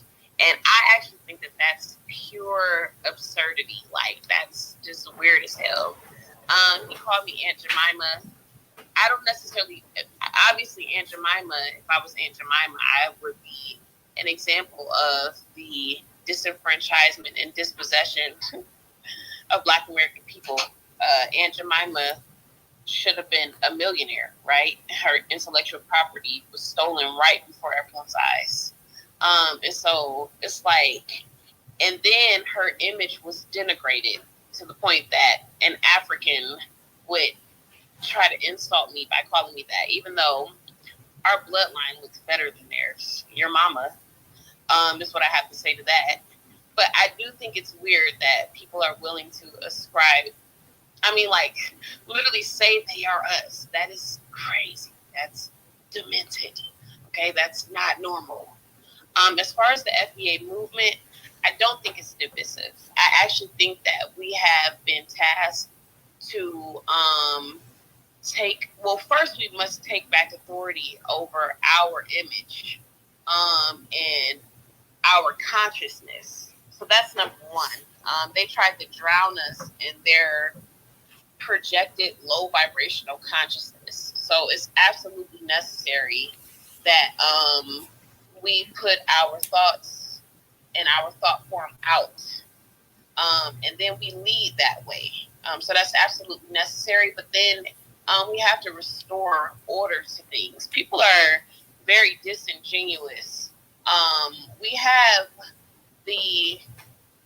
we have the most valid position. So, like, everything that's happening are people just spiraling out because what we're doing actually makes perfect sense. No one benefits from being erroneously identified as one single homogenous black. Like, that doesn't even make logical sense. That doesn't do anybody. Like, literally, there's zero utility in coming to a country and deculturalizing yourself into this black identity. There's zero utility in us lending our identity to others. And what that leads to is exploitation. And these people it facilitates this space where people are able to be opportunistic and we're being used and abused. But yeah, so I think we're just, we have to set things back in order because things have been out of whack for a long time. I think it's a very healthy thing.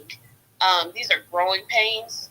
And yeah, I think that we need to continue. We're challenging others' capacities and they need to work through it. And we don't need to internalize any of what these individuals are going through. There's no such thing as global blackness. There never has been in the history of humanity. That's weird.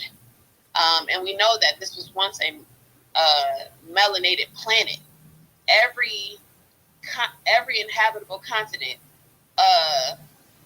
had melanated humans. So we know that. But they were not under one single identity. And so that's just I call it some Neanderthal supremacy, to be honest. I think it's very weird that they are trying to make it be like that. But we just have to keep going with what we're doing. I think we're doing the right thing. And then Black Americans do need to prepare. I hope you have like food and things stored up because we don't have international ties. We won't be able to flee en masse when austere conditions hit. I think that with Trump, we were able to buy a little bit of time. I think they're going to try to pull something when it's time for him to take office. And so we need to be prepared for that as well. But we need to stifle the input of these outside groups because they can go home. When things get tough, they leave. So we need to really be worrying about ourselves at this point. All right. Thank you, love. I am. Let me go ahead and get to Stephanie. Then I got Twizza as well. Twizza, I know you dropped down. Melissa was up here, but Melissa must have dropped down. So go ahead, Stephanie, and I'm gonna get to Twizza, and we'll get to the new speakers up. I want to hear what some of the new speakers too before we get back to the old ones. But go ahead, Stephanie. Well, I just want to say thank you for the chat, and I just wanted to say, just make it short and quick. The FBA movement is not a divisive movement, not at all. It's just that we're standing on Black American business. We're standing on FBA business.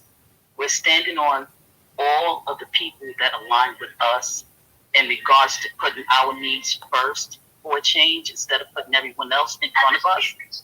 We're being selfless. We're being selfish for once. We have to appreciate ourselves first. And for the record, I wanted to follow behind Original when Original said that when that Black MAA fighter won and people were saying, yeah, it's a win. And they was like, no, he's a Nigerian. It's a win for Nigeria. Well, Tariq was one of the people that said, shout out to this brother for winning the MAA championship. And they got after him and said, no, he's a Nigerian. He's not you. He's not a Black American. So they were the ones that's picking and choosing when is the time to be Black and when is the time to be your ethnicity. So it's not us, it's them. And for the record, this guy, Chaotic Truth, he was calling people the hard ER yesterday in another space when he got cursed out royally in another space that I was in. So this guy's just trolling for content. He's not even American. He's a Nigerian American who said he was born here. So all he was doing was just using your space to see if people was going to get out of character so he can say, hey, look, see these Black Americans? That's what he's doing. Now, whether he agrees with FBA being divisive, not divisive, but being divisive in a good way, that's one thing. But coming in here to troll and look for content is another. So you got to be careful with this guy. Oh, and as far as Biden is going to do this mess. He's going to start this World War III because he want to put it on the Trump administration for the next 4 years. So I just wanted to land with that. And also, this is just who people are, right? There's a Nigerian woman who's sitting up here talking about she wants to teach Taiwanese classes. So whatever anybody can do, we got to shut this down. And I'm just going to land on that. Thank you. All right. Thank you, Stephanie. I want to say this right here. When somebody like that comes in there, even if we know that they're a troll, let them talk. Let them talk. All the hands that was up, I was going to let everybody in this space say what they want to say. You let that person finish and talk or whatever, and then everybody comes up behind them and cleans them up. I mean, that, and for all of y'all that's been in the space before, y'all pretty much know how we do stuff. We're going to sit up here, let the people talk, unless they're just sitting up here just talking just absolute madness and craziness, and then we have to come off the mic and check them. But that's why all of y'all up in this space here for. You go ahead and check them, but you just let us go ahead, let the person finish. Don't keep interrupting coming off of your mic. Go ahead, let that person finish, because that's what the people need. They don't need me and DJ and Original, anybody. They need everybody else in this space to go ahead and put them in their place, which y'all would have done. So if this guy, and like I say, because I catch some of Tariq's spaces and stuff on YouTube. I don't know the character. I don't know him. I don't think he's ever been in this space before, whatever, that to my knowledge. So I don't know. And I saw Melissa said that he called Emmett Till out his name. And I know you and Stephanie just said he was saying a hard ER and stuff like that. That's why y'all in here to check him. Y'all know him. So go ahead, let him finish talking, because I definitely was going to let Love I Am get on him when he called her Aunt Your Mama. I'm like, okay, well, wait a minute. Don't call her that. And secondly, let her go ahead and get her response as well, too. I'm going to let everybody in here dig in on him, the way we always do. So next time somebody comes in here that is a troll or somebody has anti-black vitriol and you got a bunch of hands up that's ready to pick his bones clean, just go ahead, let him go ahead and get his little say in there so everybody can go ahead and dig in on him and play which part of him they're going to rip apart. Twizzle, go ahead and unmute your mic. Hey, did anybody hear when I said no black poppy? Because the moment he mentioned, hey, Tariq, this, that, and the third, when y'all come up here and start mentioning Tariq, whether you hate him or love him, you might be telling gang, you know what I'm saying? So that was when you said that, I thought he was Mexican. Hey, when you said that, I thought he was Mexican. You know what I mean? But shout out to the room, man. Newstoter, no apologies, man. But you know how it is. We're lion, tigers, and bears in here. When we see fresh meat, it's hard to hold the wolves back, man. So hey, yeah, I feel you. But too, you got to go ahead sometime and you got to stalk the prey as well too. So you just go ahead and let them keep running around the circle, and you just go ahead and you start grouping and you putting everybody in their position, because I'm gonna let y'all get on them. I just wanted to. What I just said, we got wolves in here. If I don't get them first, somebody else gonna get them. But we got ladies in here too. The ladies, wolves are the most tenacious. You know what I'm saying? But I hear what you said, and shout out to everybody in here. But how the gentleman was talking, we've been at this for a while, so we know how to spot this. We got our trigger words, and just how people talk, it raised our antennas. You know what I'm saying? And shout out to Love I Am and a few. We can pick up on stuff and how he was saying, because when he came in, he was just saying certain type of things to where you could tell he be in those rooms with the others to where they say the hard ER and other stuff like that. And to answer the question, I came back because I didn't get a chance to answer the question. But to answer the question, is the FBA movement divisive and, the global blackness?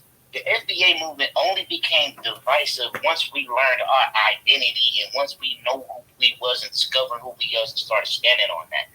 As I said, I come from the sport and entertainment background. I've been in the culinary industry almost half my life. You know what I'm saying? And when I used to work around with baseball players like Miguel Tejada, when I first saw him, I thought he was a brother because I didn't know that the Caribbean was black. Forgive me, I'm from California. I only thought all black people was in America and Africa. You know what I'm saying? But when I first saw him, I saw him like, hey, what's up, brother? He was like, hey, Paso. I'm like, huh? Shocked the hell out of me. You know what I mean? Now I was like, man, come on. But ever since then, that's when it came to my attention about the diaspora war. And when I got up on Tariq, when he started talking about the tethers, I experienced first when I was in the hospital and I was around nothing but Nigerian nurses. I'm like, how is this possible? And then once we come into the spaces, hey, experience is your best teacher. Nothing gonna teach you better than what you have. We've been going through it. Twitter Spaces, and ever since I came into these spaces, those been the main ones we've been beefing with. Ever since Security Tribe started, like, had immigration benefit black people, we thinking we finna get it with Hispanics or Asians or anybody. It's been them. They've been the main people who've been stepping up, trying to take a fade for somebody who won't take a fade for them. You know, so ever since we've been standing on our lineage, ever since it's been lineage based, ever since we've been tracing our lineage, been doing our ancestry and our research, that got white people even jealous of it. That got white people even scared. And if you ask me, I think it's the white people that's putting the fuel into these tellers, machines. I think it's the white people that got the tellers mad about it, because tellers don't know nothing. The only thing they want to do is sit next to the white people. Like I just asked the queens in here, when I took my uncle to the hospital the other day, all I seen was Nigerian women with blonde wigs and blue contacts in their eyes. You know what I'm saying? So we already know what they want. They just want to be closer to Zaddy because they feel Zaddy is God. So I asked the gentleman in here who's supposed to be a FBA, who have a problem with FBA, what ground did you have to stand on, and what is it that you are so proud of that you will not acknowledge Black Americans being proud of their history and their lineage? What do you have better than that from the land that you come from? And I dropped my plane there, y'all. Shout out to everybody in here, y'all. Yeah, please appreciate that. Thank you, Twizzle. Let me go ahead and get to My apologies, Newstoter. No, you good. I mean, I know y'all passionate. I know y'all, like you say, y'all are in spaces with some of these people. Y'all got to remember too, I'm not in any of these spaces or whatever. A lot of times, like I say, I may hear some of Tariq's playback on YouTube. So a lot of these people that come in here and troll and stuff like that, you know, I don't know. I know Apia, because Apia comes in here and he talks noise and up in here as well too. But we check Apia all the time. But some of these other people, you know, I don't. I think a couple of weeks ago we had a Somali troll that came up in and was talking stupid or whatever. I had to straighten him out and throw him up out of it because he was cursing and stuff. But yeah, you know, a lot of these spaces we're not actually in, so I don't really know the people or whatever. But but after a while, it doesn't take long to hear that somebody's a troll, and if they are, then okay, go ahead and troll, go ahead and talk or whatever.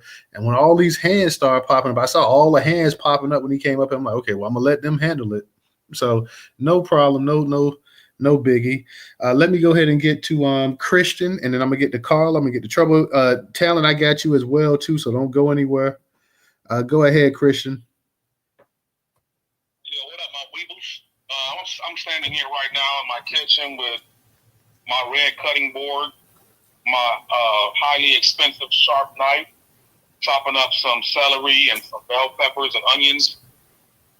Happy holidays, you know. It's Thanksgiving is quickly approaching us, and we all know that's one of our favorite holidays right there. We get to get together with the fam and kind of reflect on everything that happened all year and why we are thankful for it.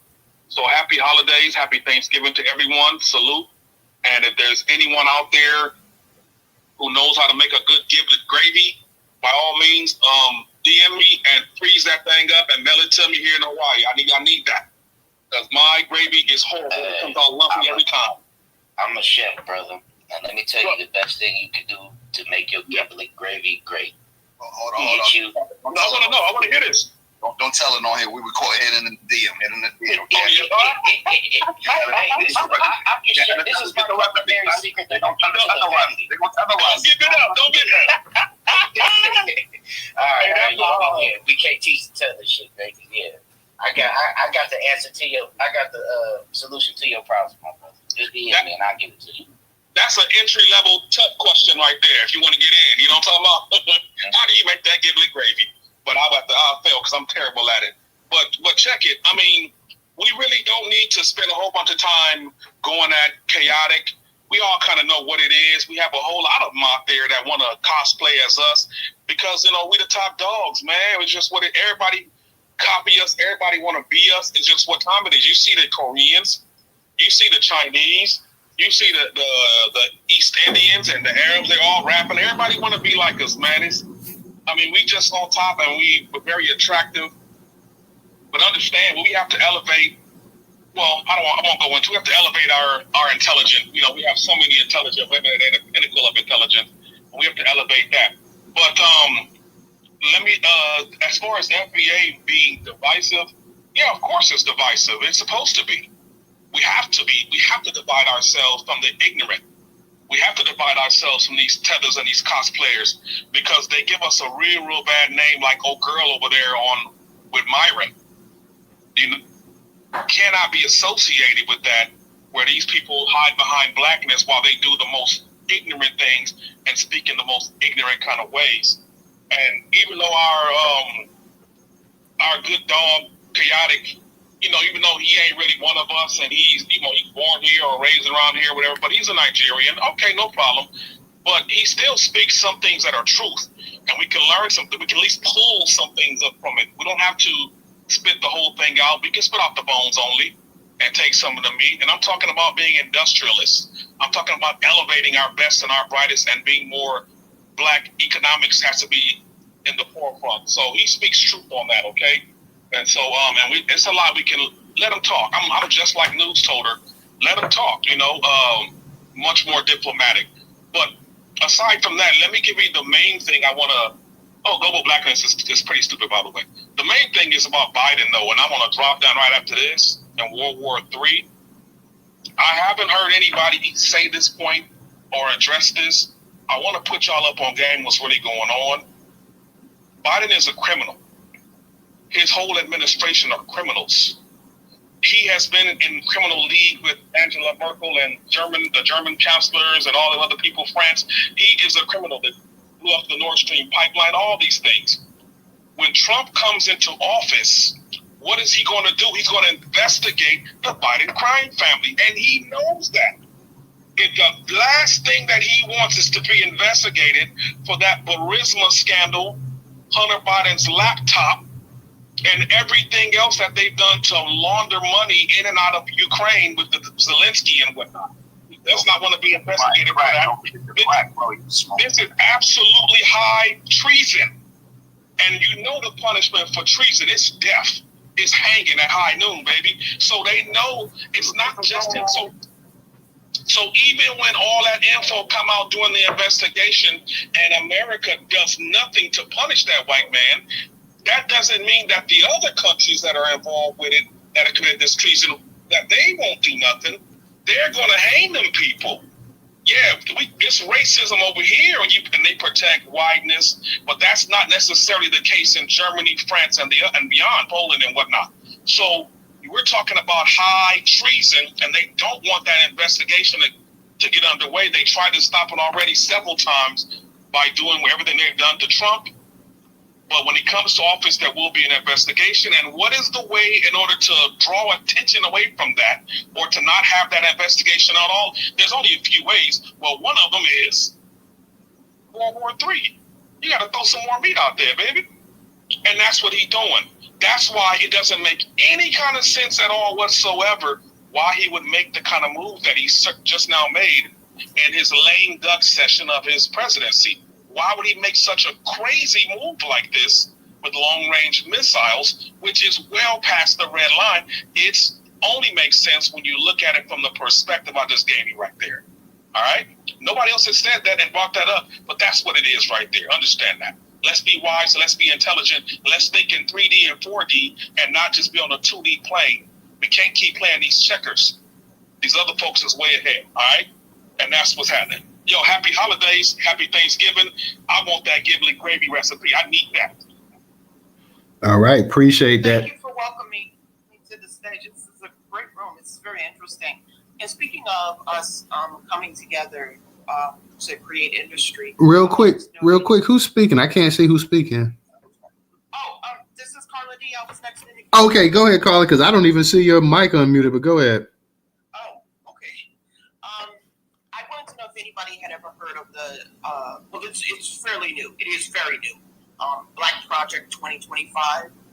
I think it's based on the original Project 2025 created by the Heritage Foundation, and it's Trump has distanced himself from it, and it's rather draconian and anti everything.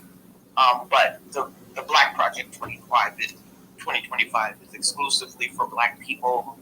Now, I don't know if the woman who started it, she's a recent college grad, and she started it just like within the past week, and they've already raised like more than $70,000. But if anybody's heard about that and can speak on it, I put the link in the chat. I haven't heard about it, but go ahead. Oh, you haven't? Do you see? Are you in the comment section right now? No, I wasn't in the comment section, but I'll take a look at it. Yeah, if you can put it in the Jumbotron, and then so they can play. It's really interesting. She's got quite a thread, and she's giving updates almost daily. And what she did was call on all Black professionals, tech professionals, lawyers, everybody to get this thing started from an online platform. They're trying to develop a platform through what do you call that thing where it's private. The new thing where you get your own, you can get some privacy when you're talking online through meetings. VPN. No, not the V. It's something else. It's something else that's supposed to be more secure than that. Somebody probably knows what it is, but it costs thousands to create that, and she's just been like on a tailspin of getting a lot of people signed up, and they crashed Heartbeat. As a matter of fact, they got so many people in like 2-3 days, and they're still raising money right now. So they can build some kind of platform that can handle all of the traffic. So she just basically calling from everybody all over the country to pitch in and donate time, to basically concentrate our talents so that we can build generational wealth that way. All right. Thank you, Miss Carla. I appreciate you coming up here to speak. So we got my girl Trouble. Trouble, I shot you the invite earlier, but I know you probably was busy. How you doing tonight, Trouble? Hey, Newstoter. I'm chilling like a villain. Hope everybody is doing well. I didn't see it, but I've been moving away from my phone for a while, so I wasn't looking directly at it. So I may have missed it. But anyhow, to the titles of the room, I'm gonna start with the World War III. I think for the most part, I'm not even 100% sure who is even advising Biden at this time. He seemed like he was. So is he even the one who's making the shots that that was just called the other day in reference to giving Ukraine, these missiles? And I'm not sure if he's the one who's even making the call, let alone if his intentions is to either start World War III or just make it difficult for Trump once he comes back in office. When Trump was there, him and Zelensky had a different type of relationship with each other. It's sort of like it was a clash of the egos or whatever it was. So they didn't necessarily get along, and it appeared as if Trump had a better deal coming from the Russians not to allow to go down with Zelensky when Biden came in and absolutely did. So that's a dynamic play. I would wonder once the Trump administration takes over how long that's going to go on, because he really wasn't with that whole deal to begin with. As far as global blackness, I think most people have said that that's pretty much a reach and it's something that doesn't exist. I mean, if you're looking at the fact that we all share a skin tone and complexion on a global level, making us the majority and not the minority. I mean, that's one thing, but I don't even know what the conversation of global blackness is supposed to be about. Is it a good thing or is it a bad thing? Or I just don't really think that it is a thing. And I think that's one of the things that a lot of us have waken up to is, so there was a time frame when we did see things as a global blackness, sort of like how Seeley said on, The Color Purple, when me and my children get together, we don't look the same. So for a long time, I believe that we thought like that, but the children came home and that's not exactly what happened. So, it doesn't exist. We're different peoples globally, and our mindsets are completely different, and we have different agendas. Is the FBA movement divisive? I do not think it is divisive. I think that what a lot of people have a problem with is the FBA response. For a long time, people like to say certain things, and When you're messing with the group of people who title themselves as FBA, they will get together in the comments and obliterate your whole thread. Good luck getting good comments up in there, because they come through and they tear the house down. They might even turn around and throw a space and put your name in the title and talk about your good for the next 2 hours. You know, the space might go on for about 6 to 8 hours, but at least the first 2 are going to be dedicated to smack you upside your feet. So there's that. So I really think that, because when you look at it, it really just depends who in the Black American collective they're upset with this month or this week, before that group has the title of or the label of being divisive. So essentially what they're saying is Black Americans as a whole, because that's what an FBA is divisive. So you're just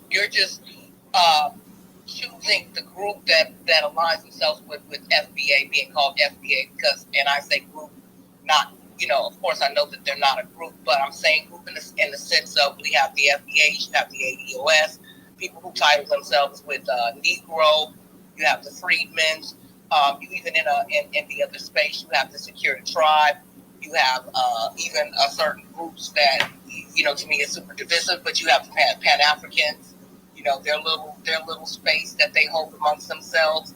You have folks who are just neutral to it all, but claim all of them. There are different sort of factions of the Black American consciousness here online in this matrix that we have. Each group shows up differently. When you go to their spaces, you can tell which ones is which one to a certain degree, because they formulate these spaces in a different way. And when they get on the attack, when they have to get on the attack, they attack that ass thoroughly, and they do it all in their different ways. So I think it's more that people want to say, because maybe they're the more popular group, you know, but I've been online when they were saying, oh, well, these freedmen's out here, they have a whole problem. Oh, well, these you know, the Security Tribe people, they're a whole problem. Or they're the Negroes, you know, so it depends on who they're upset with, who dug in that tail for that moment that makes the conversation of FBA being divisive come up. And of course, certain people within every group have the capability to be divisive, have the capability to be messed up in the head and go off on a tangent and do and say things that's not necessarily something that should be indicative of the whole collective, because each individual is their own person and has, you know, they grown on this app. So if you have these wildfires that go off and say off-brand-ish, you cannot, you know, say, well, that's the whole FBA and that's what happened. You have a handful of people who just, you know, that might say something off-brand, and now you want to include the whole demographic of Black Americans under that one umbrella in that same box. And so that's what I think we're experiencing online, but it's neither here nor there. It really isn't something that I think we need to worry about moving forward, as far as who finds whichever group or whichever collective of us to be divisive, because it's nothing divisive about wanting to take care of your own collective group. Everybody has been doing, and we're just waking up and catching on to. So I'll land right there. All right. Thank you, Miss Trouble. It's been a little hot minute, but I'm glad to have you up in here speaking. And I had you and Rel up in here, and Stephanie and Love I Am. So Miss Carla. So we had a number of the sisters that came up here to speak tonight, which is always a good thing. I like trying to mix and match and trying to get some of the women to come up here and speak as well, too. So definitely glad about that. DJ, I'm gonna go ahead and let you because we're gonna get ready to end this thing for the night, y'all. I was out for the past couple of nights, tooth problems, toothaches, and all that. So I'm definitely back. I see somebody trying to come up here. Y'all know who Deuce is? Deuce. I don't know who Deuce is, but I might let Deuce and we'll let Deuce be the last speaker we bringing up here, because after Deuce, if Deuce wants to speak, we'll let him speak. But then after that, DJ and Original real quick, and then we're going to go ahead and close this thing out. Deuce, did you have something that you want to say real quick? Because we're going to get ready to close this out. Can you hear me? I can hear you a little bit. You sound a little mumbled, but go ahead. Yeah. I just think that just listening, I'm not like too familiar with all the social media stuff, but just listening to everyone when these tethers come in and start speaking, it seems like to me that's just a waste of time to be dealing with them people. It's just like y'all in this space trying to build energy and trying to make plans, make strategies about what's good for FBA. And then when these people come in, it's like, why y'all wasting your energy on these people? Just delete them out the space and keep it moving. It's just a waste of time, it seems like to me, when y'all be talking about what they saying and what they doing. It's just like stay on track with what we trying to do here as far as, FBA. And that's all I want to say. Well, Deuce, I don't know if I've ever seen you in the space. Go ahead and mute your mic because you got a feedback. Yeah, you got a feedback. So mute your mic, Deuce. Yeah, I don't know if this is your first time in the Newstoter space, but I let people come up here and speak because it's it's a pretty much an open forum, community forum. Anybody wants to come up and speak, and I'm going to give anybody that come up here and give you a chance to speak. But I'm also going to let people come up here and rebuttal what you say as well too. So even though that person came up here, real quick, real quick. I say if some of those Africans and Caribbeans can, get it together and not be, denigrating and resentful and hateful, then there's nothing wrong with using blackness to unify power. Hey, Carla, can you hear me? White supremacy. Hey, DJ, hit the mute because my mute button ain't working. Okay, because my mute, Carla, real quick. I don't know if you could hear me or not. This space acting janky, man. Yeah. I have to remove you from speaker. Come back if you get ahead, though. Yeah, but yeah, real quick, Deuce. We let people come up here and speak, and then the person come up here and they know how to keep that together. What the world? Like, what in the world? Basically, master that. The enemy of mine. Hey, this space ain't even letting us mute people, and I don't even see her. I don't even see her. Good Lord, this space. Hey, I couldn't even see her. I'm hitting the mute button. Nothing is working or whatever. Like, what the world? What in the world? Were you able to pull up the link? Because it's really quite interesting. I don't even see her. Hey, Carla, can you hear me?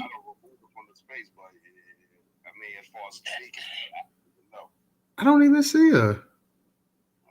You got a real ghost in the machine tonight. I don't even. What you know about that anime trouble? I don't even see her. Like I'm like I kept hitting the mute button and like the mute button was mute, but she was still talking over it. I'm like, whoa, like. Can anybody hear me? No, we can't. We don't even see his face. Where is she at? I can't see him. Can anybody hear me? I can. She's still speaking. Carla, can you hear us? That's a feedback. That's a loop. It happens a lot of times when I go from speakers to listeners. I get about 10 seconds of the playback loop. So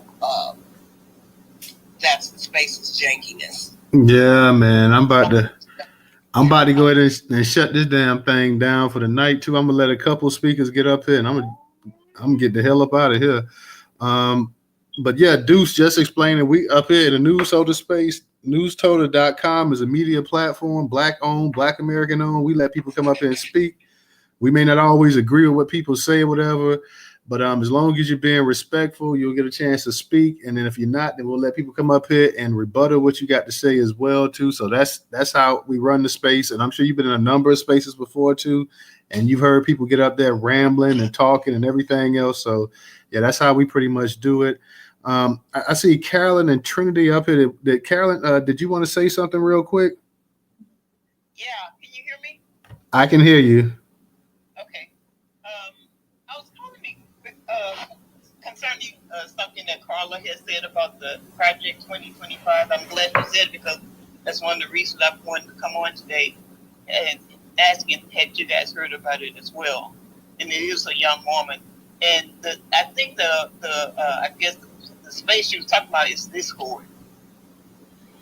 She was talking about she had created. Okay, yeah, I saw you put something in the Discord. No, I haven't. Like I said, I told her before, I haven't heard anything about it, so I have to go ahead and try to research up on it and find out a little bit more about it. You might need to help with space on it itself because it's kind of interesting. I want to see what we get into because people put money in and everything and go, oh, this is awfully fast. So, all right, that's all I wanted to say. I just did a deep dive in it, and we raised $81,000 in about 7 days. I'm on it. We can't hear you, Talent. We can't hardly hear you. Oh, yeah.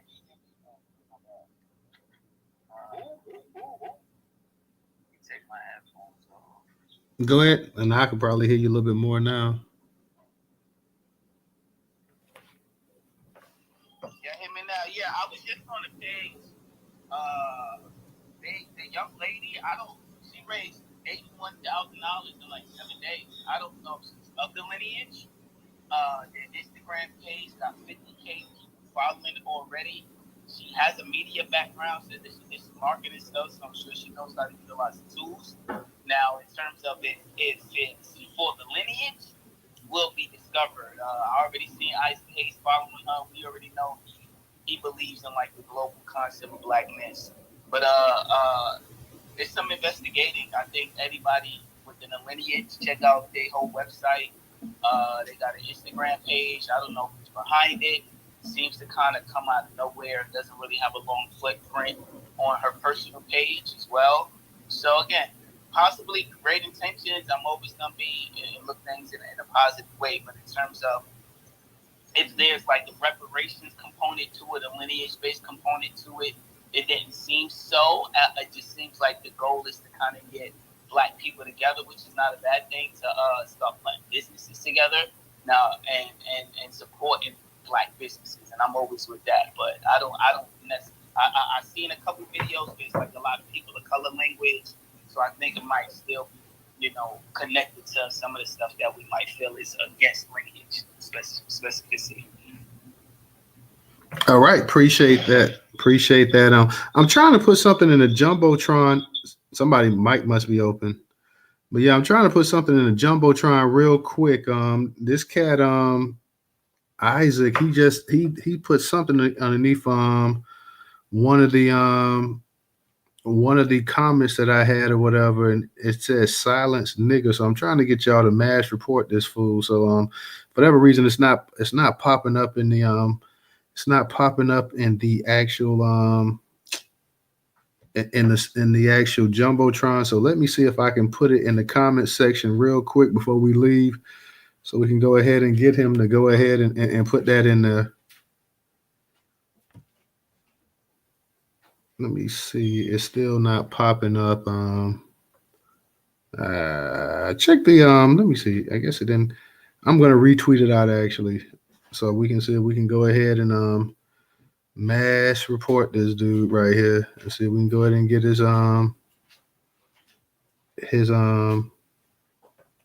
page hit. Hold on, I'm putting it in this real quick.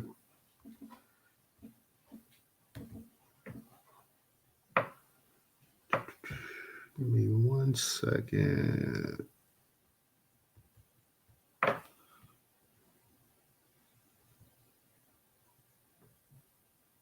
DJ, do you see that up in the Jumbotron? It still ain't put it up in the Jumbotron. Either way, it's on my yeah, it's on my page, guys. So I have to try to retweet it out because the Jumbotron won't let us add anything new to it or whatever. So Trent, it's there if you put it in there and it said it went. It's Twitter, aka issue, like Professor said. So we gotta get off this app, y'all. That's what I keep trying to tell us. Hey, Trinity, real quick, I'll let you. Trinity, real quick, I'll let you be the last speaker. And we're gonna go ahead and get ready to close it out. Good evening, Newstoter. Much love, much respect to the host, the co-host, and everybody else in the family, especially those that are on code. I love and appreciate you guys so much. I don't want to take up too much of you guys' time. Of course, I am a talker, but I really just wanted to come on and real quick, just in response to what one of the last people said. I understand about the time wasters, but at the same time, we have to really take into account how long we've been bamboozled by this, Pan-Africanism and calling ourselves African American, how much, was taken from us in addition to the white supremacy, spectrum. So, it's not always a bad thing to put these tethers on blast and, not everybody is aware of these things. But anyway, Newstoter, I really wanted to come on too to let you know that I attempted a few times. Maybe it's my phone, but I wanted to, do the monthly subscription, and it kept giving me error messages, even whether I did it through the Twitter. You have an iPhone? With the website. So I'll try one more time through my laptop, and I'll let you know how it goes. I kept getting error messages. Do you have an iPhone, Trinity? No. Okay, because I know some people had an issue if they had an iPhone, but try like you say, try your laptop. I don't know why it's having that issue, but if you have another issue, just tag me on the post, because somebody also had an issue as well too. So I'm not sure. I know Professor said he went in there and he was able to get on there without any issue. But if you have another issue you try, just go ahead and tag me and let me know. And I'll see exactly what we can do. I will definitely do that. You guys have a great, safe night. Thank you. You have a nice one as well too, guys. We're gonna be back next week too. I know it's gonna be a short week. Everybody's gonna be getting in there. Thanksgiving holiday as well too. So I definitely want to do a couple. I know I want to do at least one or two. Maybe might even do one on Sunday and maybe one on Monday. I'm not entirely sure, but I want to definitely do something coming up as well too, guys. So I'm gonna let DJ and Original say something really quick, and then I'm gonna go ahead and close this thing out for the night.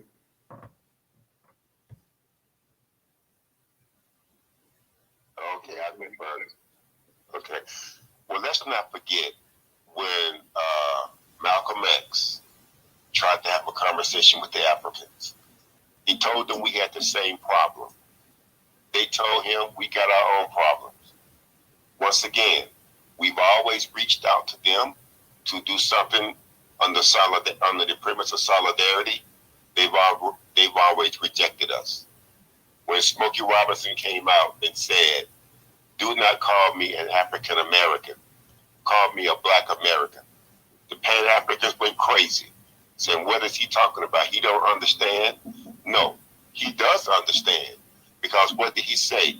To call yourself an African American is to denote all the inventions and the culture that we created in this country. It tacks it on to a group of people that don't like us, basically. So I just want people to understand. Do not forget, we are Black American, FBA, Negro, Freedman, whatever you want to call yourself. And I'll land.